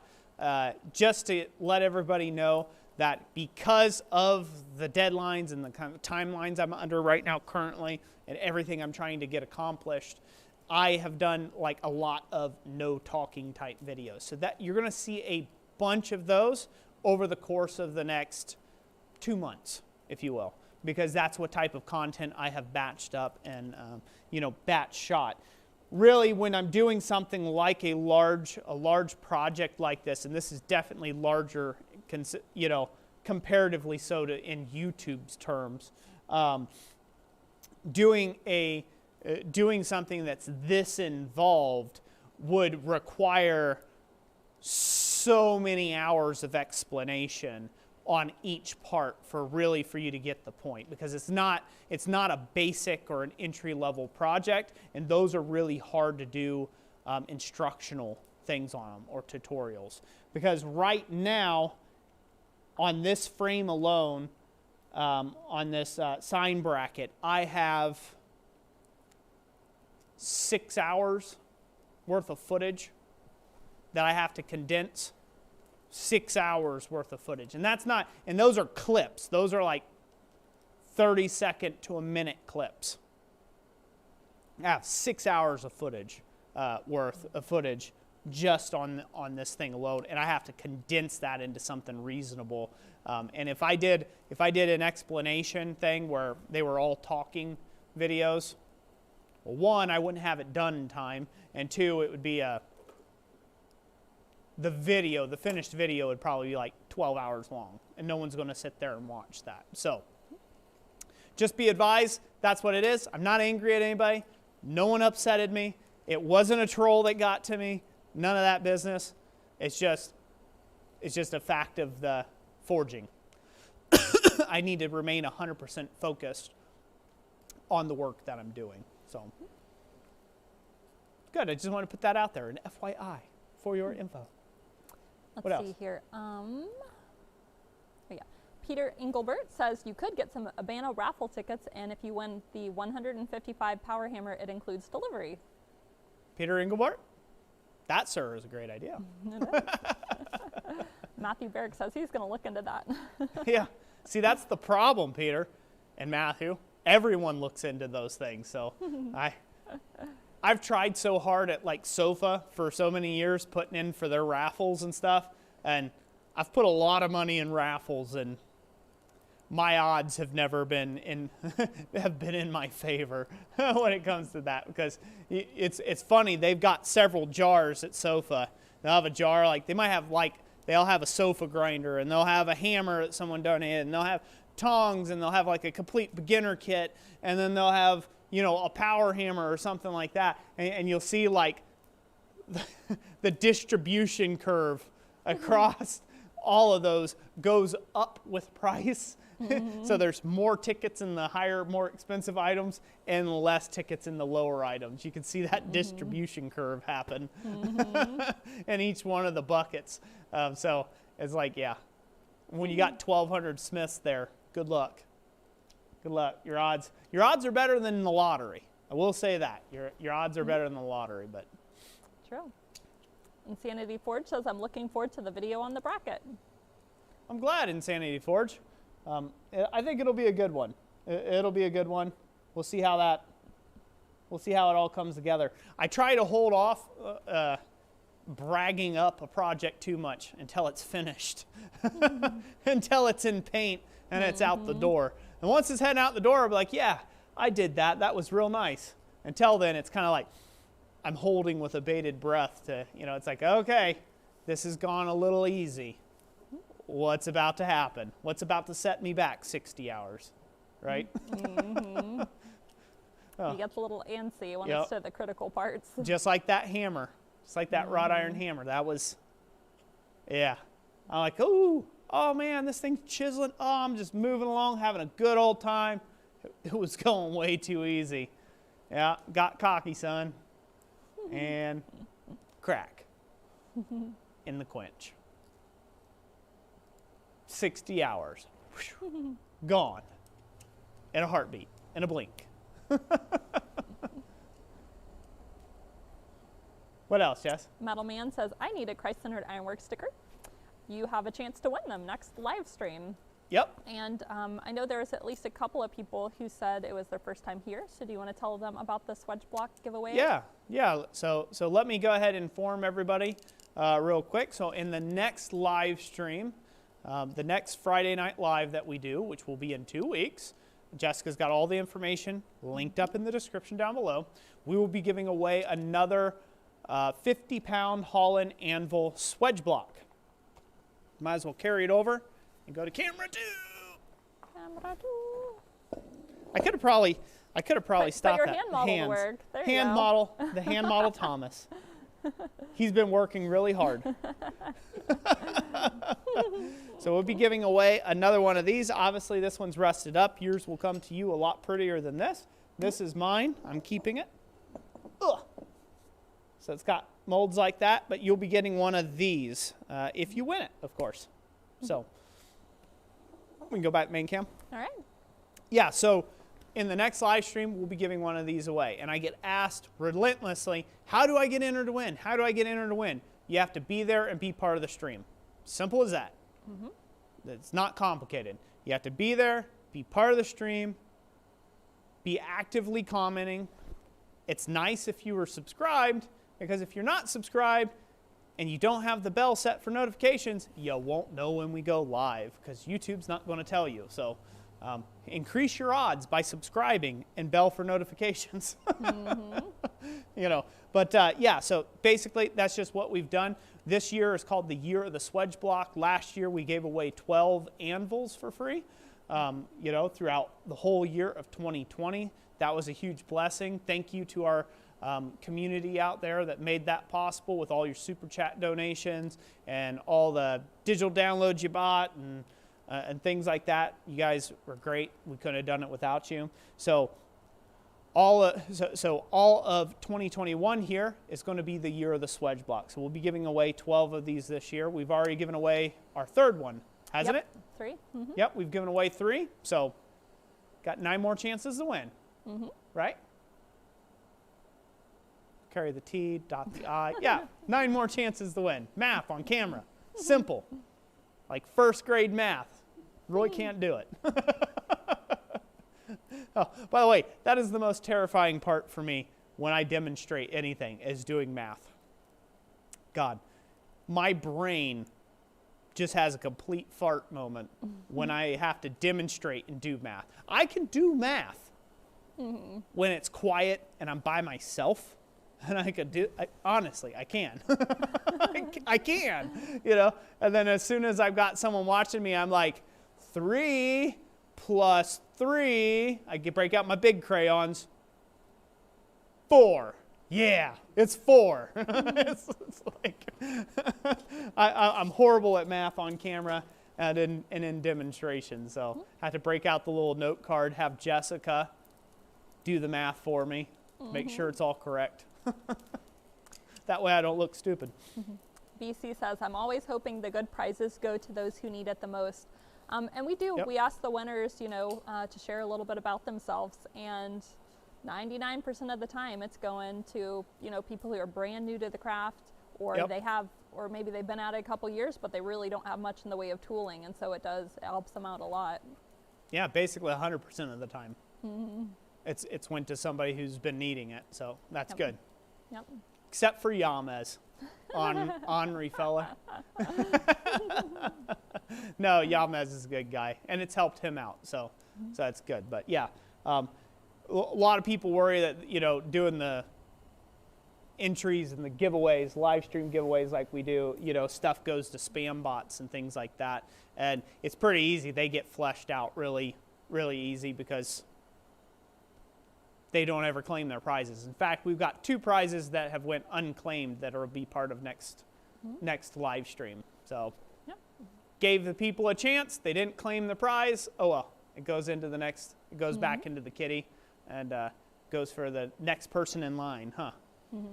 Yep. So, but yeah, so that will be a part of it. We'll have door prizes available as well. The Swedge block is open to the United States of America, 48 states. And 50 plus Puerto Rico. 50 plus Puerto Rico, I guess. Yeah, Correct me. Last year it was 48. Yeah, last year it was 48. Yeah. And now we could go 50 states plus Puerto Rico. Yep. Huh. Yep, that's right. There you go. We're moving up in the world. We're slowly getting out there. Yeah. And but then all of the door prizes, they're international. Yeah, they're open internationally. So, but yeah. So if you're new, hit the subscribe button, hit the bell for notifications, and get all that set up, so this way you know when we go live. Uncle Bucks, thank you for the $10 super chat. He says, Happy Easter. Happy Easter, Uncle Buck. Thank you for the $10 super chat, sir. God bless you. Greatly appreciated. So, I think I've said about all I want to say. We got 2 tools done. That's good. That pushes me a lot closer to where I need to be. And I think we're good. Unless you have anything else. I think I've got all the questions. No, we're good. All right. So, well, thank you everybody so much for joining us. Thank you for being nice to Thomas. Come over here, Thomas. There you go. Thank you guys for having me around and back here real close. So thank you. It was a great pleasure making some tooling, and hopefully I get to see you guys around again sometime soon. Yep. If we're going to get that close in the future, we both need my own mic. we both need to brush our teeth. So Yes. I'm like trying not to breathe on him. I'm like, did I brush today? I'm like, I don't know.